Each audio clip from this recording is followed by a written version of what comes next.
Aloha, friends. It's Robert Stellick. Welcome to another episode of the Blue Planet Show. Today's interview is with none other than Jimmy Lewis, who is a legendary shaper.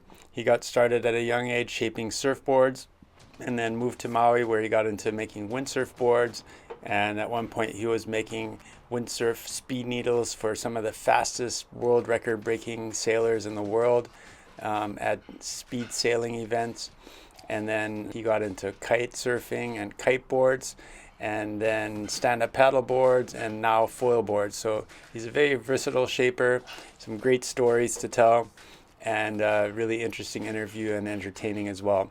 So you'll learn more about his design philosophy, board construction, and lots of good stories. So it's a longer interview.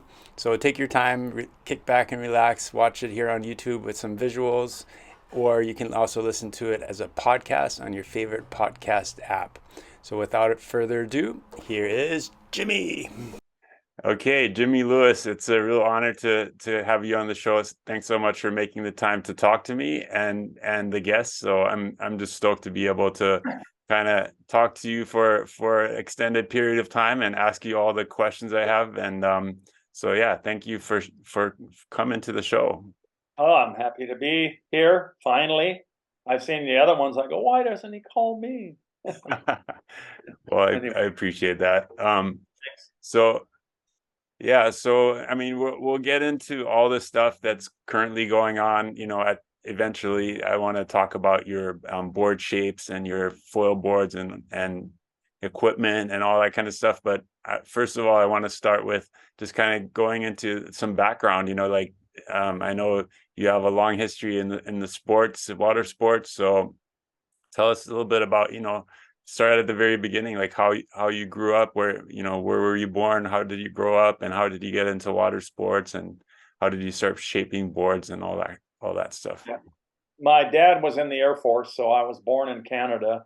I think after World War II, my mom and my dad moved around a lot. I mean, my dad met my mom after World War II. My mom's brother was a Air Force buddy of his, and he brought my dad over to their house after the war, and then he met my mom. And I guess we moved around, they moved around quite a few years. Eventually, we moved to Redlands, California. I believe it was in 1956. So I was born in 51, so that would make me 5 years old. Okay. And went into kindergarten there, went to grade school and stuff. And then I don't know if you're old enough to remember the 60s, but that's when the surfing craze really was going crazy in the early 60s. And we lived inland, but my older brother, I have two older brothers, 2 years apart. So my older brother, I think was, if I was like 11 or 12, he was 15 or 16. And um, he had a transistor radio that my dad had brought back from Germany, and I remember listening to all the rock music and the surf music on the radio coming out of his room. And he started getting interested in surfing. And so he bought a surfboard, and so naturally me and my other brother wanted to do what he did. So we all started surfing, and I think I bought my first surfboard. It was a pop-out Velzy, and it was like a pig board, the Velzy pig shape, and started surfing, I think, in the summer of my 6th grade. And I remember my mom took me and a friend of mine, just us two, down to Cardiff, which was quite a ways from like Newport Beach was 60 miles uh, Yeah. away. I mean, Redlands was like 60 miles directly inland from Newport. And anyway, when we really started getting into surfing a lot, we would drive down to Cardiff. But I don't know why my mom brought us down to Cardiff that day. Me and a friend of mine, Hanson Surfboards was across the street, not directly from Cardiff Reef, but just a little south of that. There was a restaurant on the beach there called Sea Barn. It was like a little old diner of those 60s type diners where Okay. all the surfers would go in there and eat sometimes. And they called that beach break right out from Sea Barn.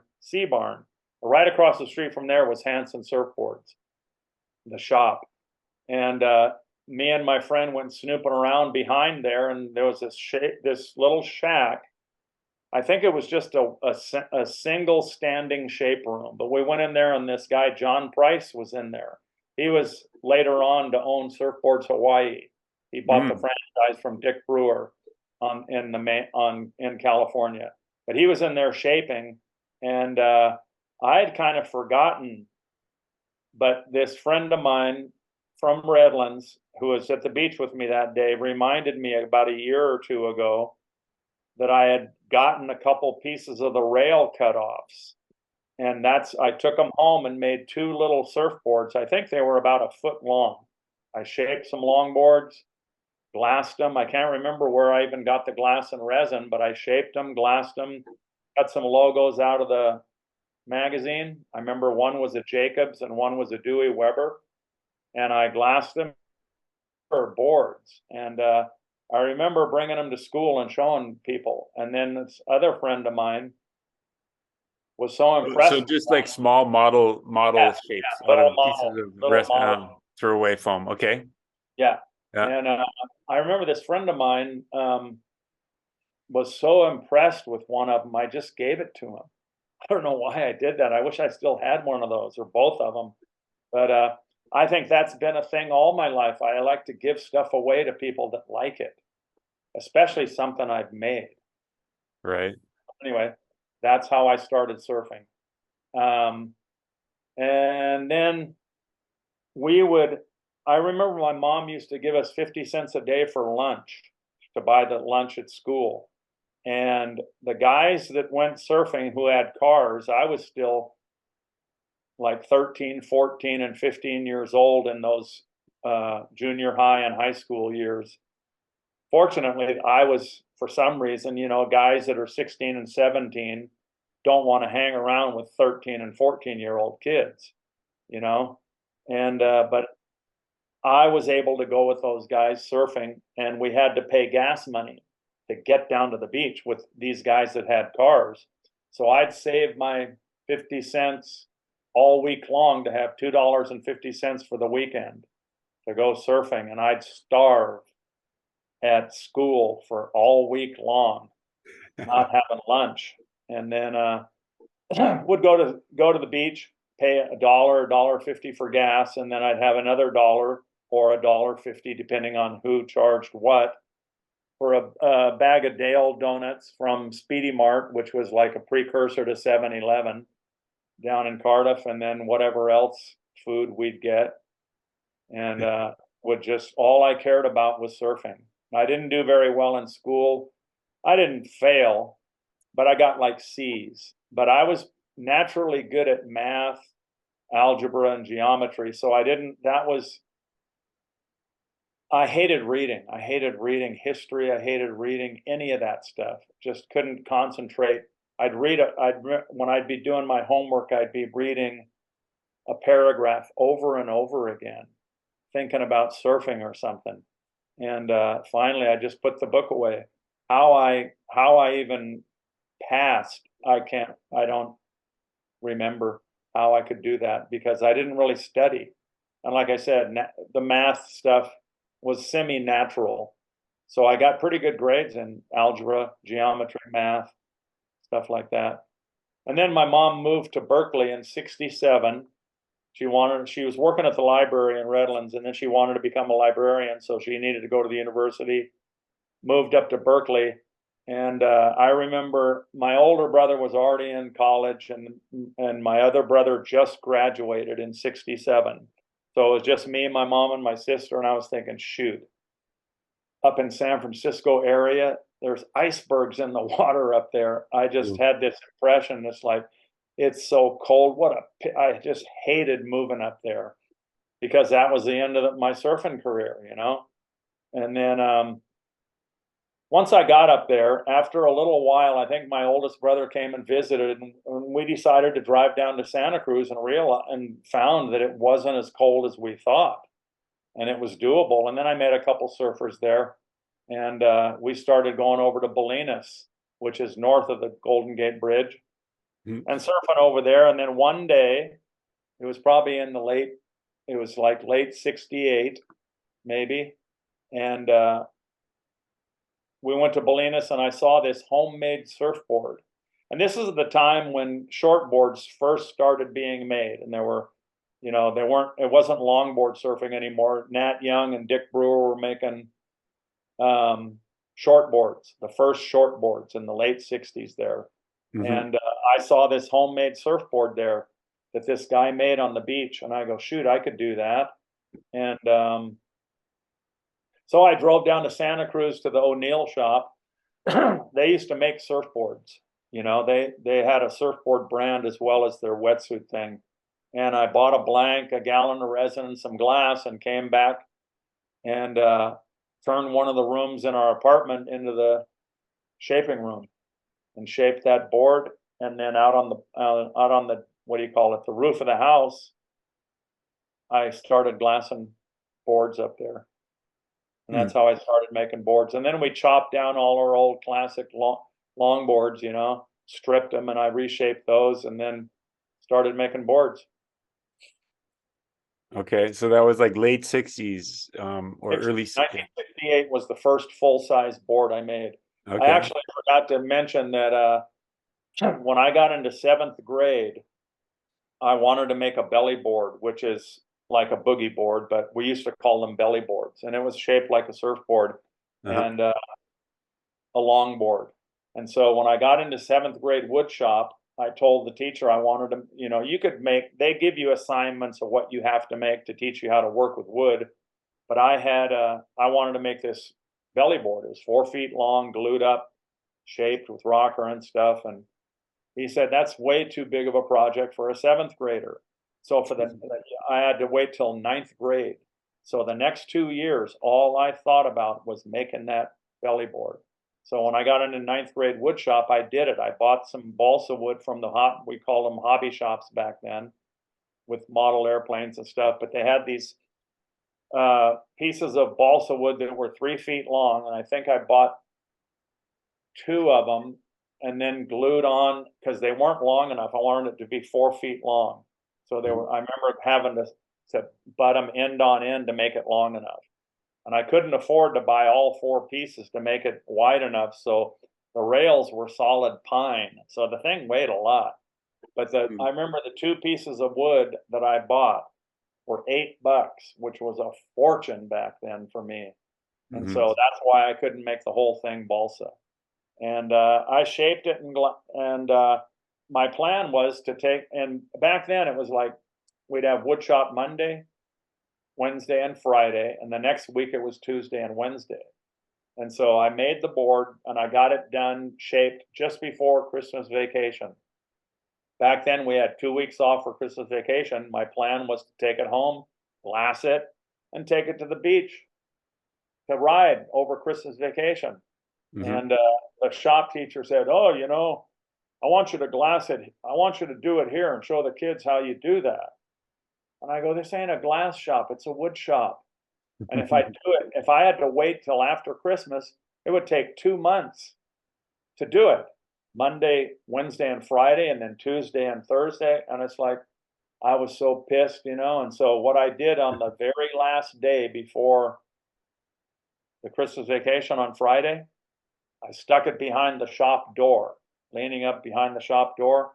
And then as I got out of school, I just went and grabbed it and took it home. So the teacher was pissed. He failed me for that quarter. So I had an A for the first quarter, F for the next quarter. So the semester grade was a C, the average, right?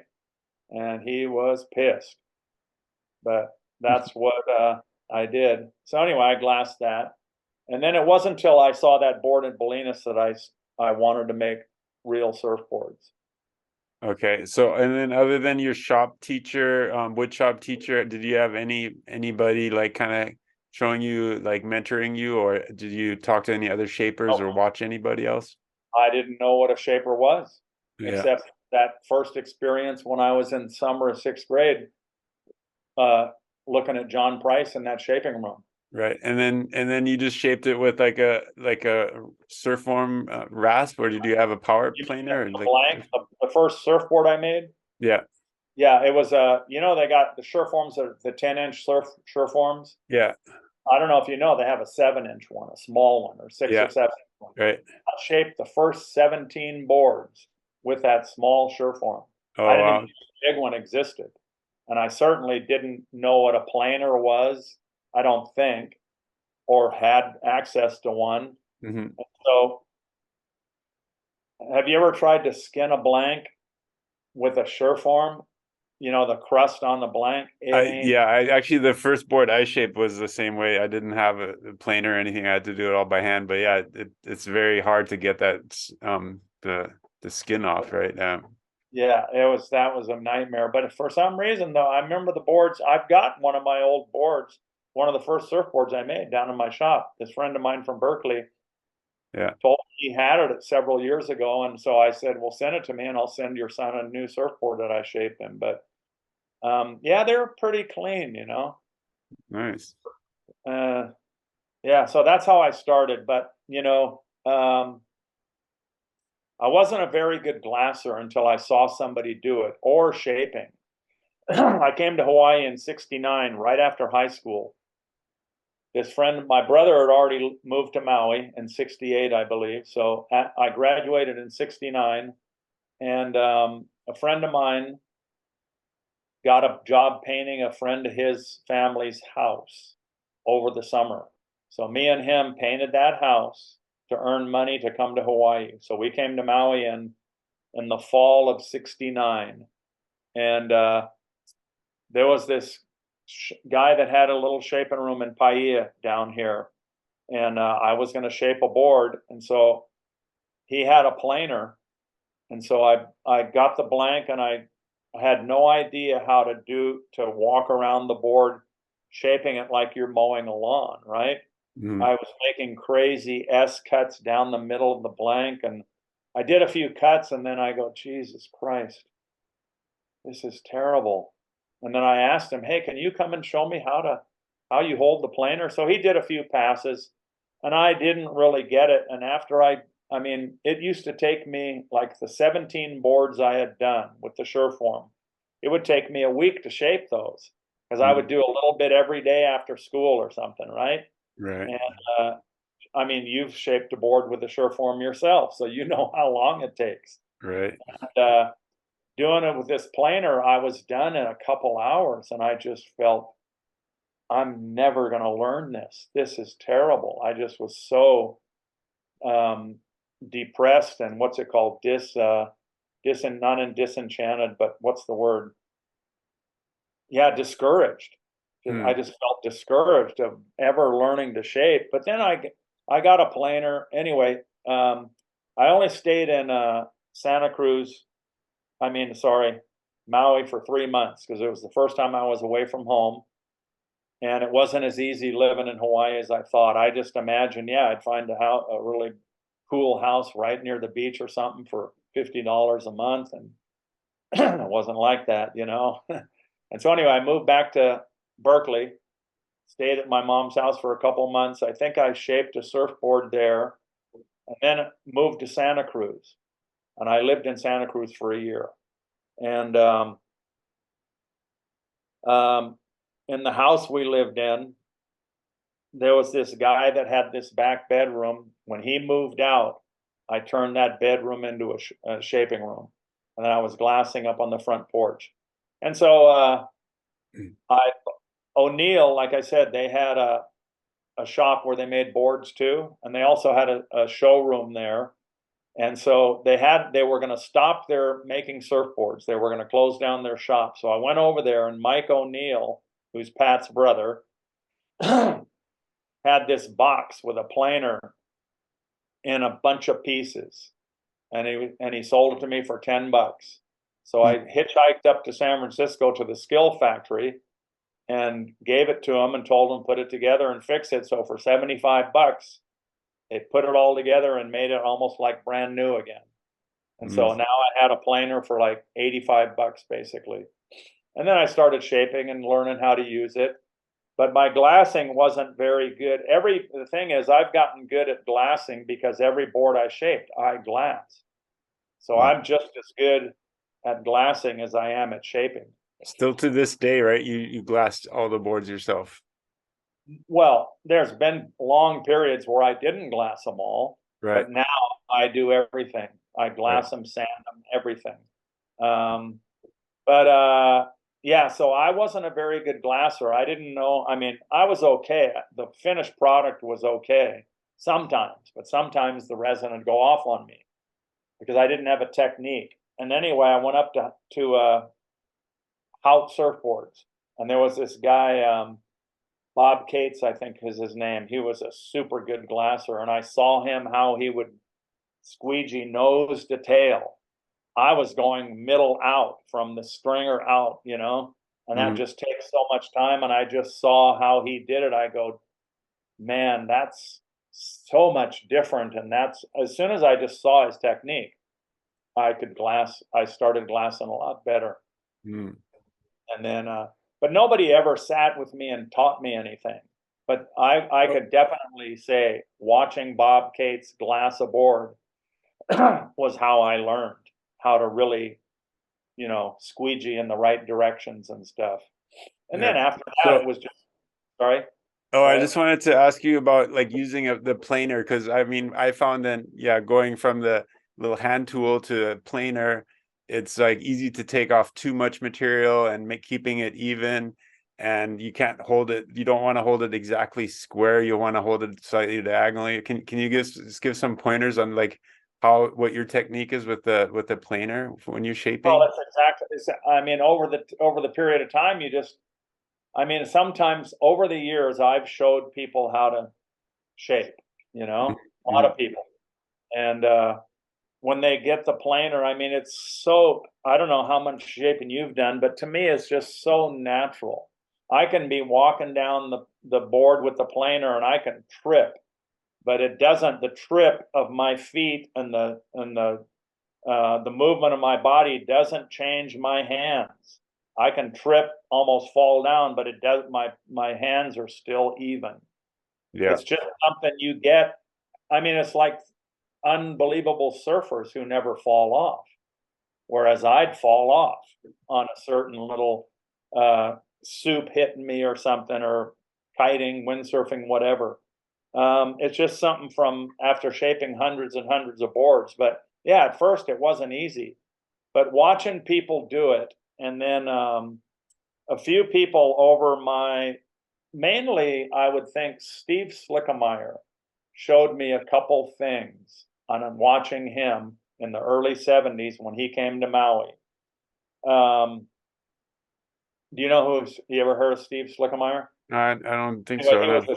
he was a super good surfer. He was, I think he rode for Bing back in longboard days, and then he was still, I think, when shortboards came out, he was a super good surfer, super good shaper, but he was always really open with me about um, techniques on shaping and stuff. He showed me some things to modify the front of my, you know, where the depth adjuster is. It's Mhm. got that slot. Do you have a skill? I don't have anymore, but I used a planer before. Yeah. Anyway, the Skill 100 planer is the best planer there is. It's got Hmm. a depth adjuster in the front with a little lever that goes back and forth in this slot. When you're shaping boards, foam gets stuffed up into that shoe part. And then at the either end, the depth adjuster has a range of motion where it's a zero cut and it goes up to an 1/8 inch cut. Steve taught me to drill a big hole on the either end of that little slot so foam doesn't get packed in there, because over the while you're shaping a board, foam will get packed into either end and it won't allow the depth adjuster to come to zero, and it also doesn't allow it to get to an 1/8 inch because it's getting stuffed up. Right. So he taught me, like on the open end where you want to make it deeper, I drill a really big hole so you can actually make the planer cut even deeper than an 1/8 inch, which was good. And then you drill a hole in the other end so the foam doesn't get built up there, so you can actually close it onto a zero cut. And he also taught me one thing I don't know what the dynamics of this is. When you skin a blank, usually you skin it with a full cut on both sides. You go down one side, working over to the stringer, and then you plane the stringer down in a real clean cut. And then you go to the other side with the exact same depth cut and work your way to the center again. And don't ask me why the cuts don't come out perfectly level. They're like this when you finally reach the center. Mm-hmm. And I used to always, and then I asked Steve, why is it like that? And he goes, I don't know. But all you do is back the planer off on your final cut instead of doing the full cut on the other side. And so ever since I learned that from Steve, the blank comes out perfectly flat after I've skinned it. But it's just little things like that that Steve Slickemeyer showed me when I was, and I remember, how to, you change the depth of the cut as you're walking, because like in the tail, when you're beveling your first cut on the rail, for example, you start at a zero cut and then you increase the cut in the middle, because the blank is usually thin in the tail, thicker in the middle, and thinner in the nose. Right. So you need to take more foam out of the middle. So you adjust the cut as you're walking. And so Steve, I saw how well he did that, and I just copied it. And like shaping the V, you don't start with an 1/8 inch cut and just start whacking away. You want a tapered cut. So you start with 0 and then increase the cut as you go toward the tail to make the V bottom, because you want more V in the back. Just little things like that, and then over and over you shape it more and more. But anyway, like I was saying, when I was showing other people, it's so natural for me. And then also on the planer, you have the planer like this, and the blades are right here. So you get a feel about where those blades are, so where you're going to cut. It's not right in the middle, it's not in the front, whereas like on a Sureform, you can go like that and shape with the front. The blades are here. You have to learn where that cutting part is, because you can't see it, it's underneath. Mm-hmm. And I would teach people how to shape, and they would just like butcher the blank, and I would get so frustrated thinking they should be able to do what I'm doing. But then I realized that it ain't easy to be able to learn that. You got to shape, you got to take a long time to get the feel of the planer of where it cuts. For sure. Yeah, I've just learned that from experience. It's nothing special about my skill. I mean, I think every shaper that's shaped a lot of boards, I mean, Matt Kinoshita, he's a shaper here on Maui who does Kazuma. I've seen a lot of his videos on YouTube. He is unbelievable with his planer. Just really neat to watch his videos. And I've heard Timmy Patterson is good too. Unbelievable with the planer. Yeah, that's so cool. All right, well, yeah. So then you shaped your first surfboards, and then what happened? Well, people would see I was making surfboards, like for example in Berkeley when I was making my first surfboards, and a couple of guys would get blanks and bring them over, and I'd make their boards, and that was like in the late '60s when the backyard underground type shapers were coming into being, and all the major manufacturers, Bing, Dewey, Weber, Jacobs, who else? Hanson. And so, Yeah, but I Hanson. mean, back then, most of the boards used in the '60s were like kind of pop outs or whatever. No, not pop outs. No. Velzy was the only one that I remember having a pop out board. Okay. It was a good board. It was just not cool to have a pop out, but I didn't know at the time, and I didn't care, But all the other manufacturers were all custom handmade boards. Okay. And but anyway, in the '60s, I think it was partly the culture thing of everybody was smoking pot, everything, the music, the Stones, the Beatles, and all that stuff. It was cool to be an underground shaper, and a lot of the bigger manufacturers kind of, I don't know if they struggled, but it wasn't quite the same. as it was in the 60s, where in the mid 60s, during the golden era of surfboard making and longboarding, where over the winter, some of these manufacturers would produce 10,000 boards, 5,000 boards for the summer rush to get ahead of it. Mm-hmm. And they'd sell them all in the summertime. Mm-hmm. And in the 60s, I remember Dewey Weber had Nat Young on their team rider thing, and Nat was shaping a board they called the ski, and it had belly in the nose, but with a down rail in the back, like we do today. But nowadays the rails are down all the way, front to back. Anyway, after a short period of time, because things were evolving so quickly in the shortboard era in the late 60s, Dewey Weber produced a ton of those bellied ski boards. And then, like a few months later, Nat realized that down rails were better. I think Mike Henson was the first guy to do a down rail board, nose to tail. And then Nat Young realized that was the best thing for shaping. It was evolving. Dewey Weber wouldn't change because they already made a ton of them. You know, it was economics. So by down rails, you mean kind of like the tucked under little edge, like below the for rail, example, this is the shape of a longboard rail. just rounded, yeah. Yeah, like they call it 50-50, right? Right. Mm-hmm. So then when shortboards came along, they turned like this, shaping down and had more of an edge down here. Right. I mean, I can't remember it wasn't a total edge, but it was just down.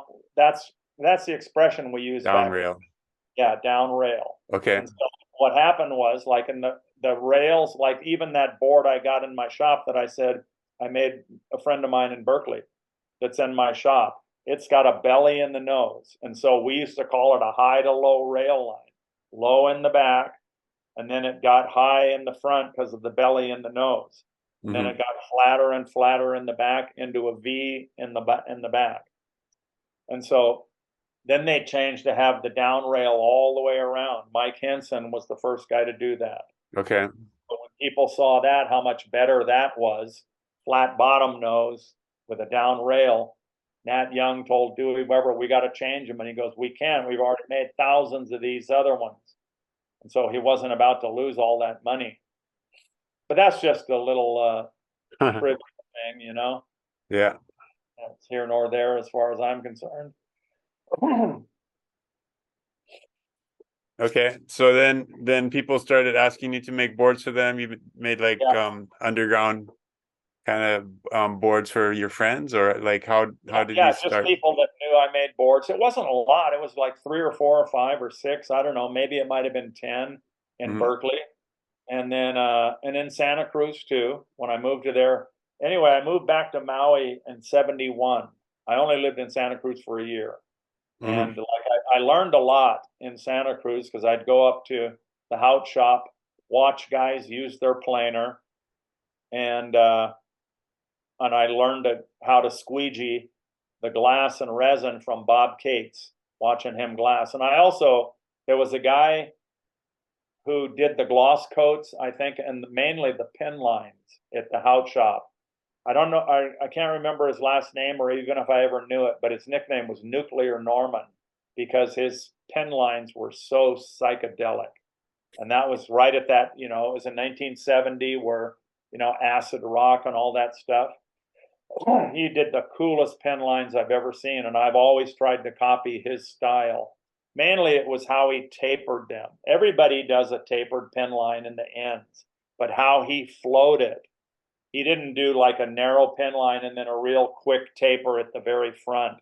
They were tapered, really a long taper, and he did all these little tape offs that were just so impressive, and I've always copied his style. Even to this day, pretty much. I remember what the look of his pen lining was. And so anyway, when I moved to back to Maui in 1971, I think it was early 71, I moved to Lahaina, And in the Lahaina Cannery, there was a bunch of surf shops in there.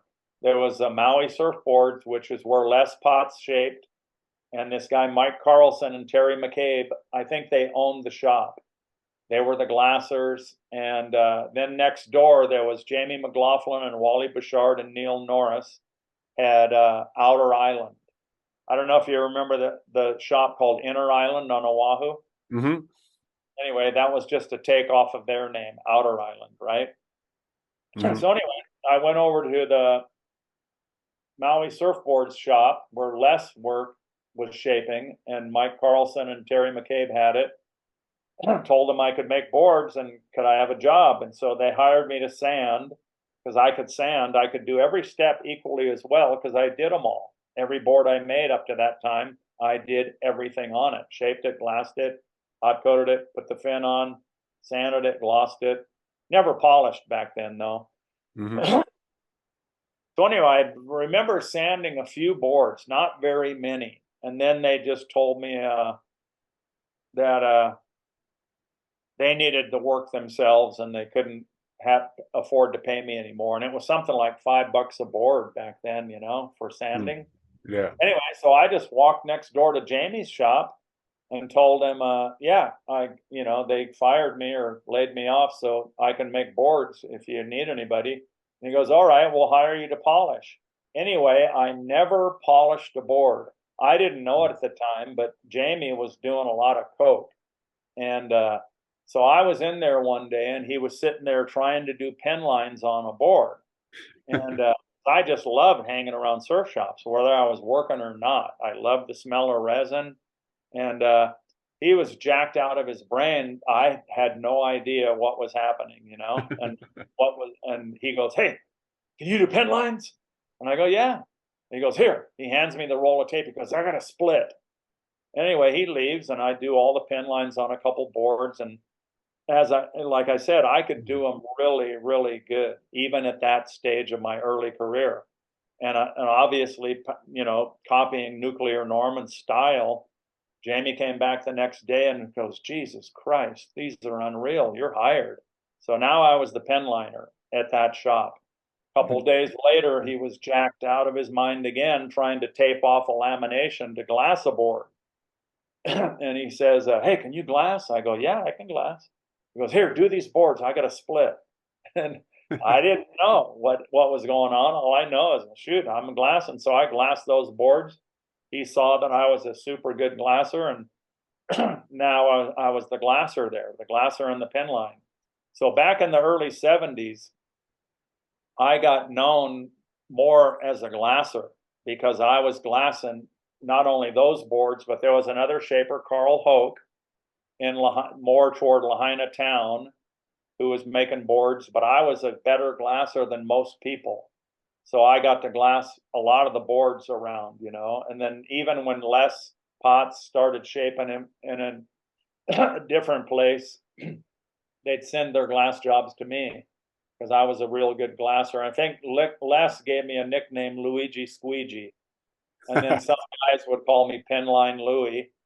And I remember those two nicknames back in the 70s.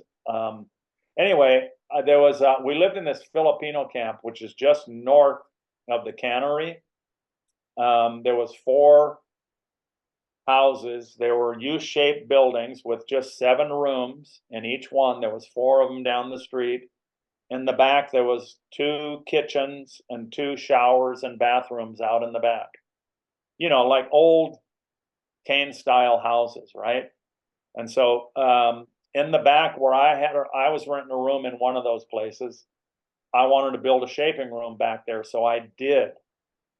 And us Howley guys, when we were moving into that Filipino camp, there was a lot of Filipino guys living there, older guys working in either the pineapple fields or the cane fields, and they didn't like us because we were disrespectful, especially this one guy. And me and a couple of the guys, we weren't bad, but this one guy was a real dick to those guys, and they hated us being there. They get up super early in the morning, they work all day, and then they come home early, they want to sleep, and we're partying and stuff. And it was, thinking back on it, we were just those poor guys. But anyway, they were friends with this building inspector, some of those guys. So I built this shaping room and it was almost done. And so the building inspector come and told me, oh, you got to have a permit for that. And so I applied for the permit, gave him $4 if I remember. Well, it was super cheap, you know. Gave him the $4, and then he gave me the permit, but he said I had to fix the roof because it wasn't built sturdy enough. So I fixed that, and then he came back again another week later, said I had to fix this. I fixed something else, and finally I told him, just tell me everything I need to fix one time, and I'll do it. And then he came back a couple weeks later and said, nope, you have to tear it down. You're too close to the property line and too close to the building, which I'm sure was true. But back then, nothing mattered. There was really no codes that anybody really needed to follow. And I just knew that some of the guys in the neighborhood told him to not to let me do that because that was just going to be even more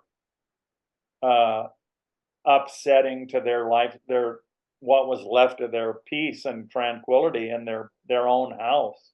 Mm-hmm. So I had to take the thing down, and I told him, well, give me the goddamn $4 back. And he goes, nope, you don't get your money back because you have to get a permit to tear it down too, and that costs $4. But anyway, that was that. But I still glassed. I had a glassing rack, I think, up on the front porch or something, and a pen line room in the storage room that I still did. Anyway, over in the cannery, I remember there was this, the caretaker of the cannery was this old Hawaiian guy, and I think he was the father of the landlord of our house, you know, and he was the caretaker of the cannery, and there was this single corrugated tin building over there on the side over there. And I asked him, I was looking at it one day, I go, hey, what is this? And he goes, just a room. I go, hey, can I rent it? And he goes, yeah. I go, how much? He goes, I'll tell you what, every once in a while, just give me a case of beer. I go, so I cleaned the place up and made a bitchin' shaping room in there. And that was my shaping room for a long time. And then behind this building, right next to mine, it was just a single building by itself away from the main cannery part, was this guy that I painted houses with this guy who had that workshop. He let me build a little lean-to in the back of his shop that was next to my shaping room to glass boards. I had a lock on the shaping room, but I remember the glass room was always open. Anybody could go back there, and I would shape the boards and then leave them on the racks, glass them, and never had any problems with theft or nothing. Mm-hmm. So anyway, yeah, and then I started, you know, I've been making boards. I was getting pretty good at shaping and really good at glassing because I was glassing a lot more boards than I was shaping. And so I was, like I said, I was mainly more known as a glasser. And so you basically went into business for yourself. You were basically just had your own glassing business. Other people would shape the blanks and give them to you, and you would glass them, or you were also building the board. Yeah. But also, the thing is, I'd also worked in hotels too. I was a busboy for a while and a waiter, and I also painted houses with this guy. Mm-hmm. That was my main thing, really, painting houses and condos and working in the hotels. Surfboards were always, at least back then, kind of a side thing. I never really thought of it as a main income, and partly was just because the irresponsibility. My life was so irresponsible back then. It was all just surfing. Right. And I kind of tend to maybe put all surfers in that category, but I guess it's not necessarily true. But generally, surfers aren't very reliable people and punctual, especially surfboard makers, you know? Right. If the surf is good, you don't go to work, right? Yeah, right. And our whole thing revolved around surfing. I remember me and this friend of mine, I was a little more, responsible than him. but we were both bus boys up at the Royal Lahaina in Kaanapali, and there'd been like a drought of surf in Lahaina that summer, like maybe a month or a month and a half with not even a ripple. And then one day it kind of got like 2 feet waist high or something like that at Lahaina Harbor. It was so small, Mala wasn't breaking, or I don't even think the break wall was breaking. It was so small, and we go out, and we have to be at work at 3 o'clock to set up the restaurant because we're busboys, right? And so we're out there surfing, and then we go, okay, well, we better go in pretty soon to get to work at 3. And we go, let's get one more wave, and we kept doing it. He goes, well, let's just go to work late. So we'll get a couple more waves, and then finally we just said, well, let's just not go today. Fuck it, let's just quit. So we just stayed in the water till evening and quit. And then a couple days later went and picked up our paychecks. That's how irresponsible I was, and my friend too. But I never took surfboard making seriously as a job until windsurfing came along. Okay. Okay, so then, yeah, so what happened when windsurfing came along? Well, it was like actually in 1977, I think I moved to the mainland. I moved to Hermosa Beach, and for a year, and Steve Slickemeyer was living back on the mainland at this time, and he was shaping in this one shaping room across the street from this glass shop called South Shore, I think. And this guy Wayne Miata was the glosser pin liner, and this guy Mike Collins owned the shop, I think. And I asked Steve to introduce me to somebody so I can get a job in a glass shop or something, And he always was real hesitant about doing it. And Steve was taking a lot of drugs back then, and he had a real bad reputation of, so he had told me later that was the reason he didn't want to introduce me to these guys, because it would have looked bad for me if I walked in with Steve. That's what a nice guy Steve was, even in his heavy drug use. He was considerate of what would happen with me.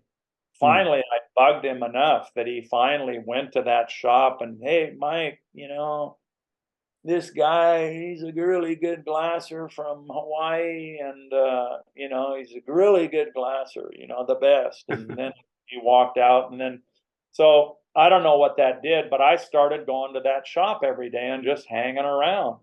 Right. And then finally one day, I also was going to Santa Monica City College. I don't know why I was going there, and I took weightlifting and I took PE or something, just I don't know why I even did that.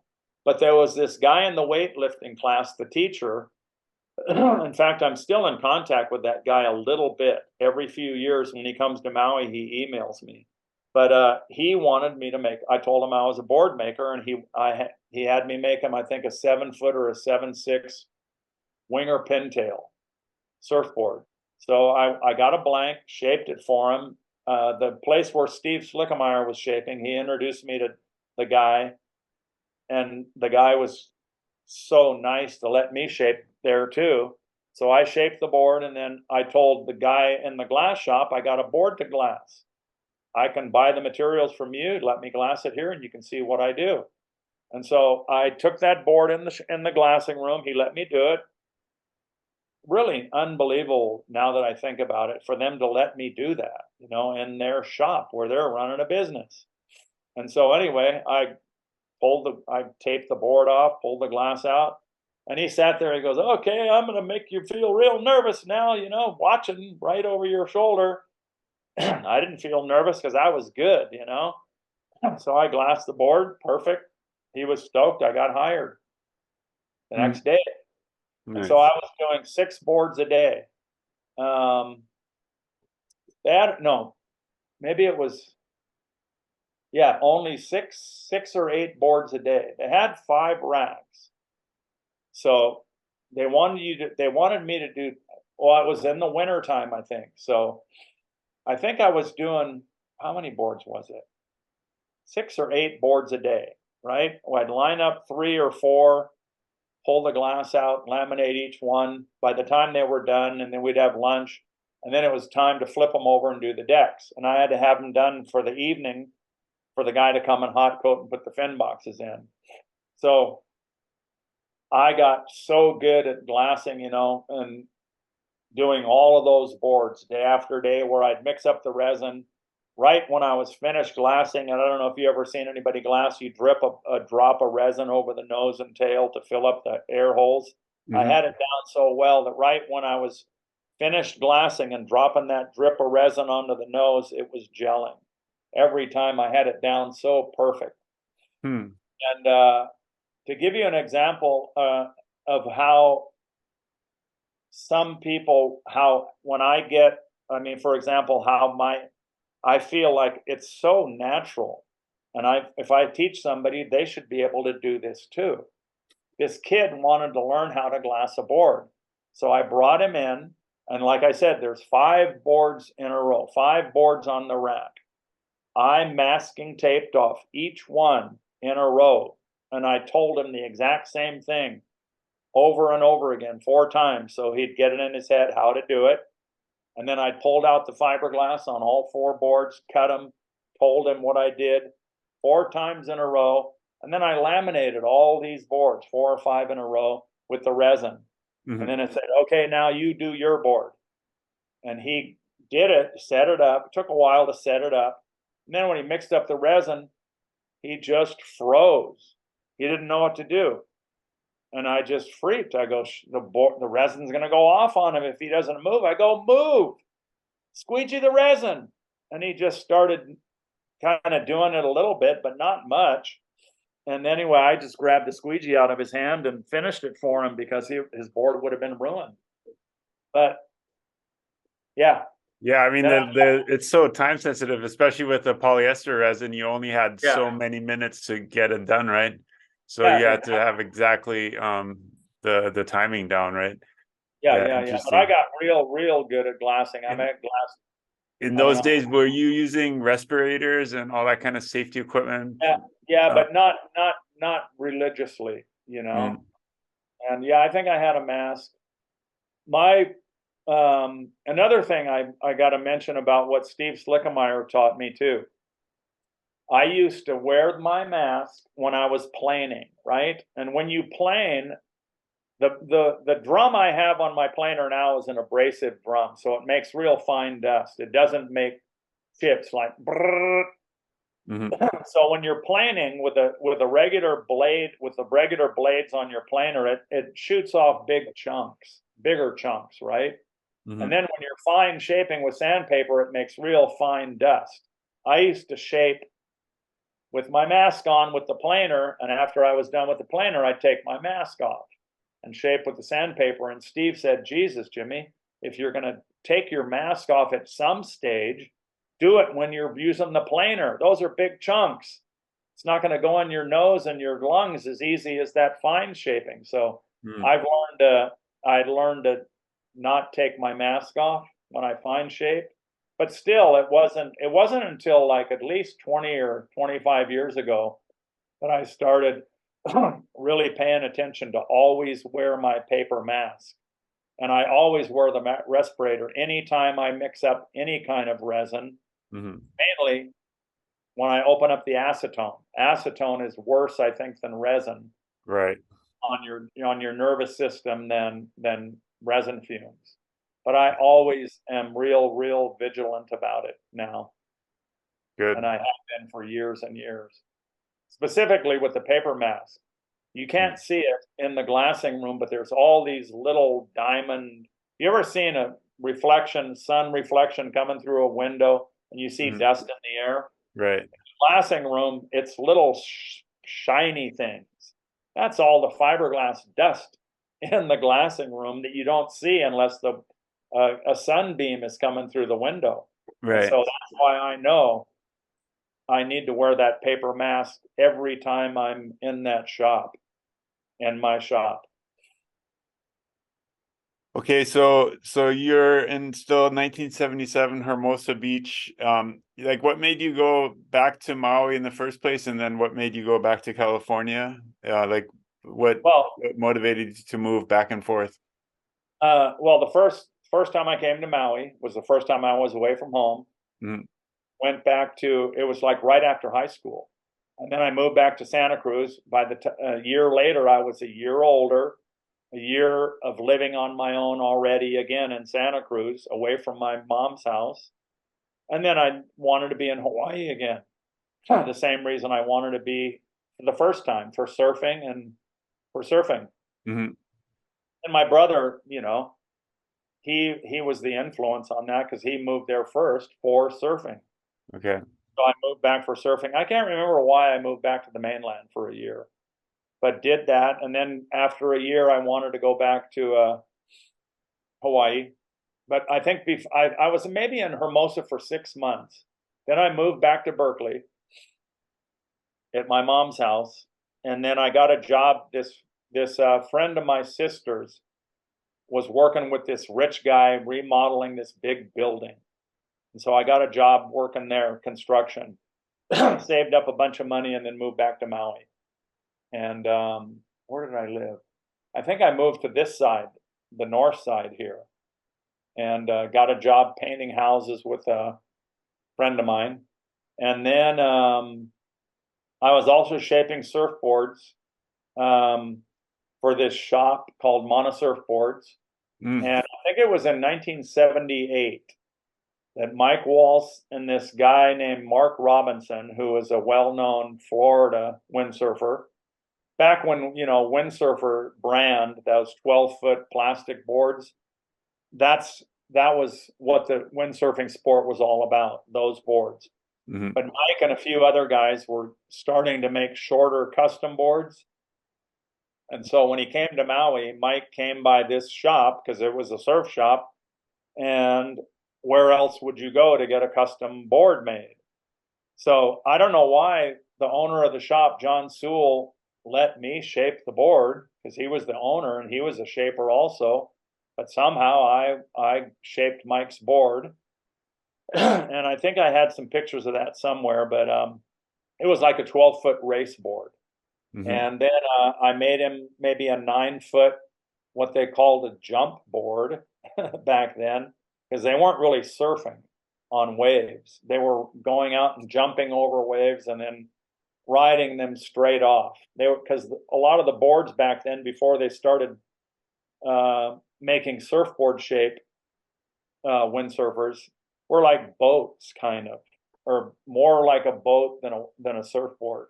hmm So I made those, a couple boards there, and then at the house in Kihei, that I lived at, I thought windsurfing is going to maybe be a big thing, and maybe I can actually make a living making windsurfers shaping, right?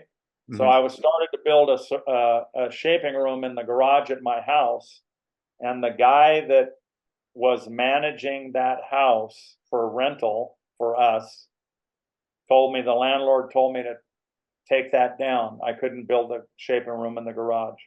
So I had all this lumber. And then right at that time, Fred Haywood, Mike Walsh, and Bill King were starting Sailboards Maui, I think in 1980. Fred had his old family house in Kahului there that they converted into a showroom. And there was an old garage in the back, a separate building. And Fred told me, why don't you bring all your lumber over here and build the shaping room in this garage here? So I did. And then right then was when the windsurfer company, Hoyle Schweitzer, they wanted to make some short boards. And they made what the board they called the Rocket 99, which was kind of like a pig shape, like the Velzy pig shape board, a narrower nose, a wide round, not round swivel. It was a little squash tail with a real hippie back. And then another one, a 9-1, and what was that called? A Rocket 88. And I think it was a 9-foot surfboard shaped round pin, a winger pintail, sorry, a winger pintail. So this guy in California had the templates for those two boards. and so they had me shape them, the plugs that Hoyle Schweitzer was going to make the molds off of. And right at that time, there was this big windsurfing race on Oahu called the Pan Am Cup. There was a big triangle race. I don't know if you know what the triangle race format is, where they have a buoy straight upwind. So it's a lot of tacking to get up to that buoy, and then there's a broad reach and then a downwind leg. So it's a triangle course where all these guys on race boards race around it. There was no wave surfing at that time, really, not much.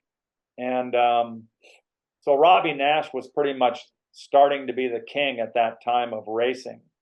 And so when the Pan Am Cup was there one year, I think it was the same year we started making those two plugs at Sailboards Maui. And so people were coming to Maui because they were realizing that Maui was a much, much better spot for windsurfing than Oahu.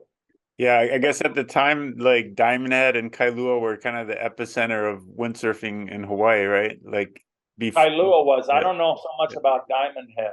Maybe. Okay. I can't remember because I wasn't really even windsurfing. Right. I was making windsurf boards for a little bit before I even started windsurfing. But yeah, we made those boards, and then I never stopped working. People would come and start ordering custom boards. So we made the glassing room, and the shaping room was already there because I made the shaping room to shape those two boards for windsurfer.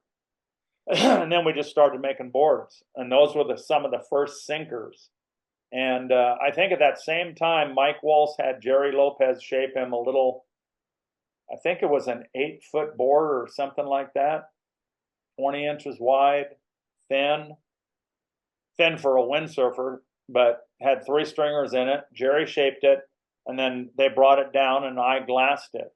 And that was one of the very first short boards that they had to water start, and they were just learning to water start at that time. And then it just exploded for Maui because Maui was such a good spot. Sailboards Maui was getting all the attention that it deserved, and we were in the epicenter of windsurfing in the world. And fortunately for me, I was there with Mike Walsh and Fred Haywood, a couple of the biggest stars in windsurfing at the time, you know. And that's the first time I ever made a living shaping, and I never did anything else. Actually, let's see, I never did anything else after that. Shaped and glass boards. And yeah, we made boards for like 2 or 3 years before I went off on my own. All right. Yeah. So I remember those days when I was just trying to find some pictures here. I'm going to screen share this real quick. Back then, the boards were like, yeah, you went to really small boards, like, and then like the booms were longer than the board sometimes and stuff like that. Yeah. So yeah. Oh, there's that picture. See that picture on the right? Yeah. Top right? Jimmy That's that first windsurfer I made for Mike Walsh. Oh, okay. I guess it's not 12 feet. Maybe it was 10 feet because I posted that picture one time on that Facebook page. I think it's Old School Windsurfers, it's called, or something. Oh, Windsurfing Hall of Fame is what I'm looking at here. Yeah. But I think there's a Facebook page called Old School Windsurfers. Okay. And I put that picture of that race board I made Mike. Right. Yeah. Okay, cool. Some of these pictures are more modern, you know. You can see they got the RAF sails, but there was one. See that one right where your mouse is right now? Yeah, this one. Windsurfer logo. See how far the mast step is up there and stuff? Yeah, really close to the nose and stuff. Yeah. Okay, so Sailboards Maui became kind of a well-known brand, and people were ordering custom boards. I got known around the world because of windsurfing. And anyway, how I got into speed was I was shaping this one wave board. It was an 8.6 I don't know how wide they were back then. It was a 3-stringer board, and I was taking the stringer down with my block plane in the middle. And back at that time, and maybe a couple years before, Dick Brewer was making this little concave right under the wide point and the rocker part of the board of his surfboards. It was like a concave, I think it was about like 4 or 5, 6 inches wide, and just a couple feet long, just a teardrop. And it was maybe kind of a gimmick or whatever. I don't know what it really did. I don't know if I ever made them on a surfboard, but I gouged the foam when I was shaping this, taking the stringer down on this 8/6 round pin board I was making. And so I go, shoot, it had this big gouge in the foam. And I go, oh, I'm just going to do one of those little concaves like Brewer did. And so I taped it off and shaped a concave into it. That board was sitting on the shaper room, in the showroom floor. Pascal Maka came and bought it off the showroom floor.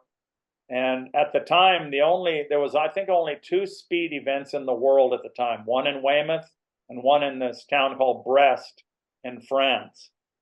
And so Pascal took that board to Weymouth, and windsurfers were going to Weymouth and Brest for a few years already.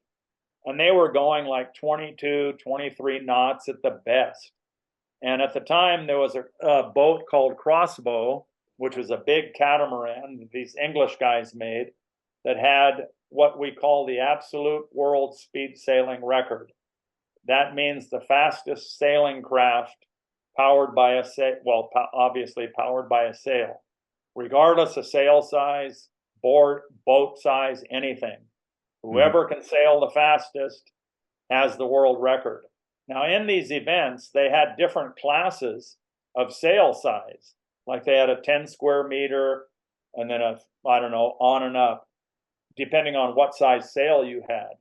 But you could still have the absolute world speed sailing record regardless of what class you were in. It's whoever went the fastest. But then there were speed records for each class too. So anyway, Pascal took this board that had that little concave in it over to Weymouth, I think in 1982, and he broke the windsurfing speed record. It wasn't a world record. It was like 27.82 knots. And it was huge news.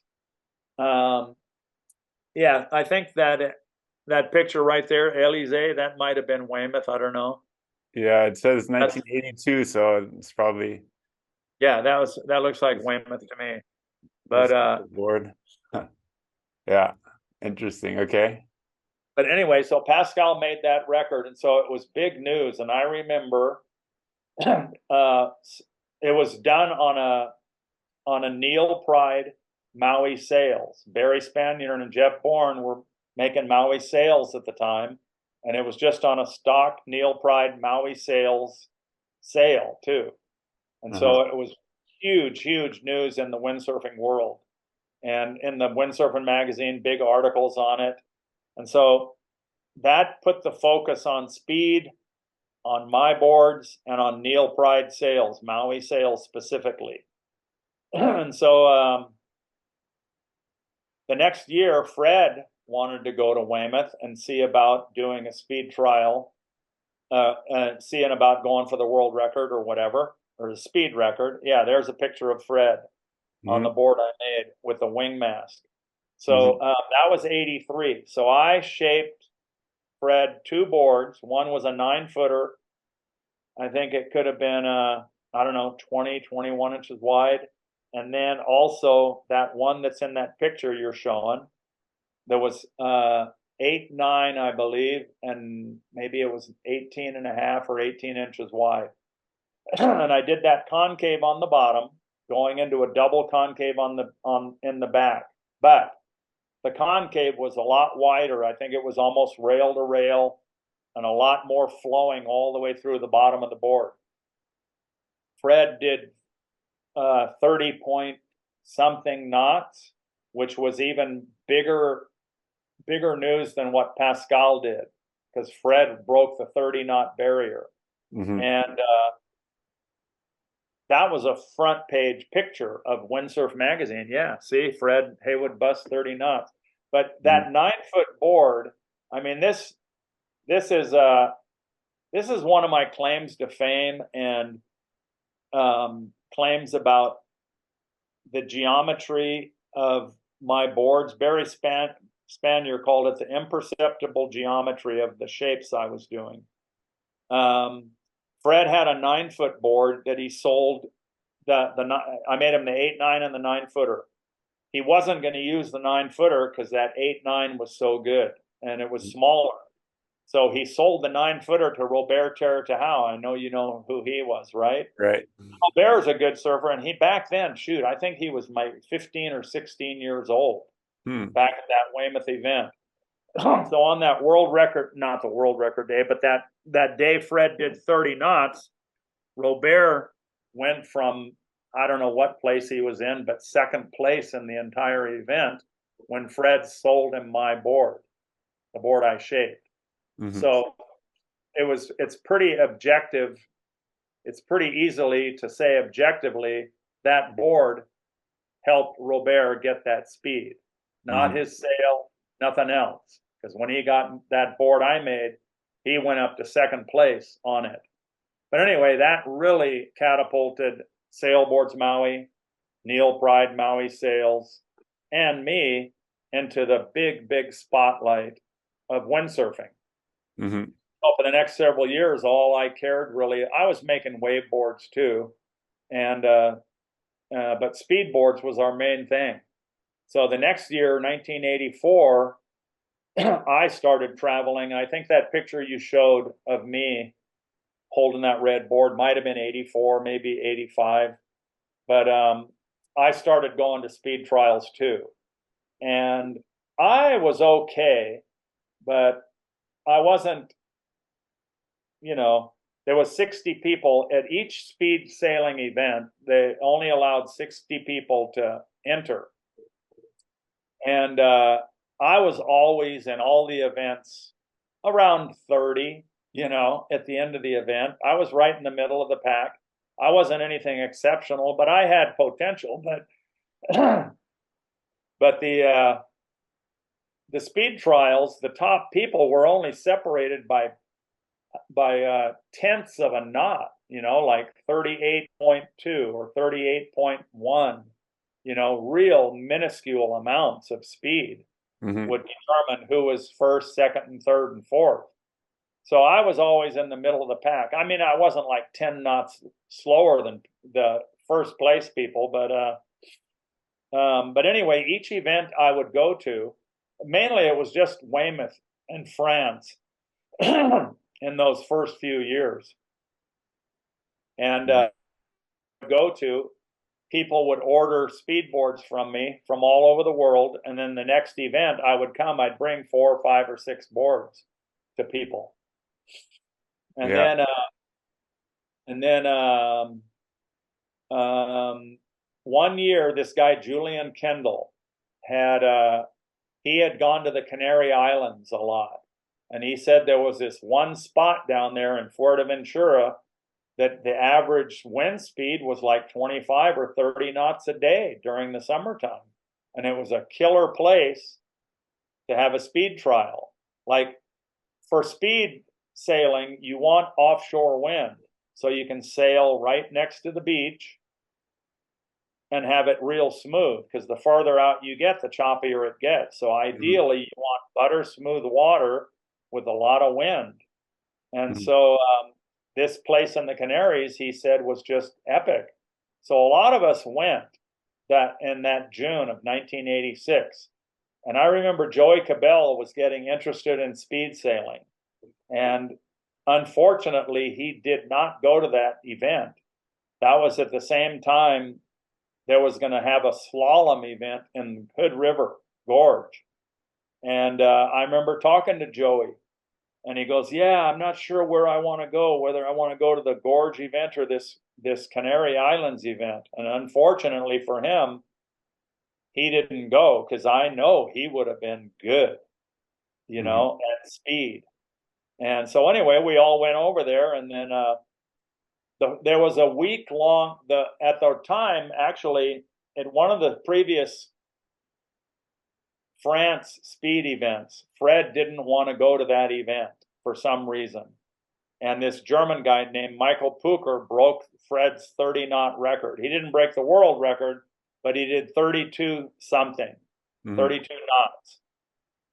And so now there was a rivalry between Fred and this guy, like they want to, it was just for publicity, and they took some pictures of Fred and him looking like they wanted to fight, although they were friends, right? It was just a kind of a, what do you call it, publicity thing. Right. And so anyway, we all go to the Canaries, and the first week there was a trial period. There was a 2-week long event. The main event was a week long, and the first week was a trial event. So we were all there for the trial event. We could sail in the trial event. The trial event was to get other people qualified to be in the main event. And I don't know how many people were already qualified. Me and most of the people that were on the speed circuit got seeded. And then I don't know how many people there were going to take from the qualifying rounds, right? New people that are on the speed sailing. So whoever got into that event, that qualifying round and did a certain amount, the top, how many got to go in the main event. So during that first event, the trial part, Reinhard Elischka, this friend of ours here on Maui, he was really a young guy too from Austria, who's been on the speed. So he broke Michael Pucher's record. Meanwhile, Michael Pucher's on the north side of Fuerteventura riding waves. He was seated in the main event. So now his record is broken by Reinhard already, even though it's just the trial event. So anyway, the main event starts and we're all sailing, and I'm, as usual, in the middle of the pack, like number 30 or 28 or 32, Okay. Never up near the top. But all the top guys are riding your boards, basically, right? Well, a lot of people were. There was a lot of people were, yeah. And I had a 13-inch wide board. In fact, it was interesting. Eric Beale is the first guy who started making narrow boards. I remember at one of those French events, he had me make him a 16-inch wide board, and we thought he was nuts. 16 inches wide, how are you going to ride it? And Eric, I think, won the event on that board. And anyway, when it came time to come to Fuerte, we were all Eric was making 13, 12-inch wide boards. Eric was narrower than anybody all the time. Eric he was a little lighter than me, taller than me, but his technique was just incredible. And back then it was like, if you're not big, you're not going to go fast. And Eric wasn't big. He was taller than me, but not thick and heavy, right? But it was just his technique. But so anyway, when Pascal at the last minute, he was riding other people's boards up until Fuerteventura and not doing anything exceptional, And then he says, okay, make me a board. And I said, okay, well, let's make it 13 and a half. I talked him into making it narrow, and he didn't want to make it narrow at the time. But anyway, I made him a 13 and a half inch wide 8.6. My board was an 8.1, 13. I forgot what Eric's were, but Fred was tired of carrying so much equipment with him to all these events. So he only brought one board, which was a 9-foot, I believe 19 inches wide board that I made him. And he only brought a Neil Pride RAF sail. And we all had camber-induced sails, right? And so one time on Maui, before this event, Eric was riding Ezzy sails, and Ezzy made this killer camber-induced sail. And so I tried it one day down at the beach at Sprecklesville, and I couldn't believe the acceleration with that camber-induced sail, right? And it was much better than the Neil Pride RAF sails. And so I asked Barry if they were going to make some camber-induced sails, and Neil Pride didn't want to make them at that time because of the financial thing. They had already invested in the RAF. And I go, shoot, I want to ride camber-induced sails, you know? So I Mhm. contacted Jeff Magnan from Gastra, who was Pascal. They were sponsoring Pascal, and asked him if I could get some sails, and they were stoked. You know, even though I wasn't one of the top riders, I just had the reputation of the board maker, and they thought it'd be good if they gave me some sails. So they sent me a bunch of camber-induced sails, and I was riding the 5 meter a lot on Maui. Then the day before we left on the plane to go to the Canaries, it was super, super windy. And I had my 13-inch wide board down there, and I rigged up the 4.3 Gastra sail for the first time. And I took off the beach, and it's choppy there, but still, you can feel your equipment. And I just couldn't believe the acceleration and the speed I was getting. And I came in and I go, Jesus Christ, if we have wind, I might have a chance. This is just night and day feeling that I've ever had of the acceleration of this sail. So Mhm. anyway, we go to the Canaries, and the whole event, you know, everybody's sailing and doing what, and like I said, people are doing this and that. The record was already broken up to about 35 knots, I think, already, but we hadn't broken Crossbow's record of 36 knots. Not us, but anybody. But I think Reinhardt and Pascal had already done 35 knots up till the second to the last day of the event. Anyway, the second to the last day of the event,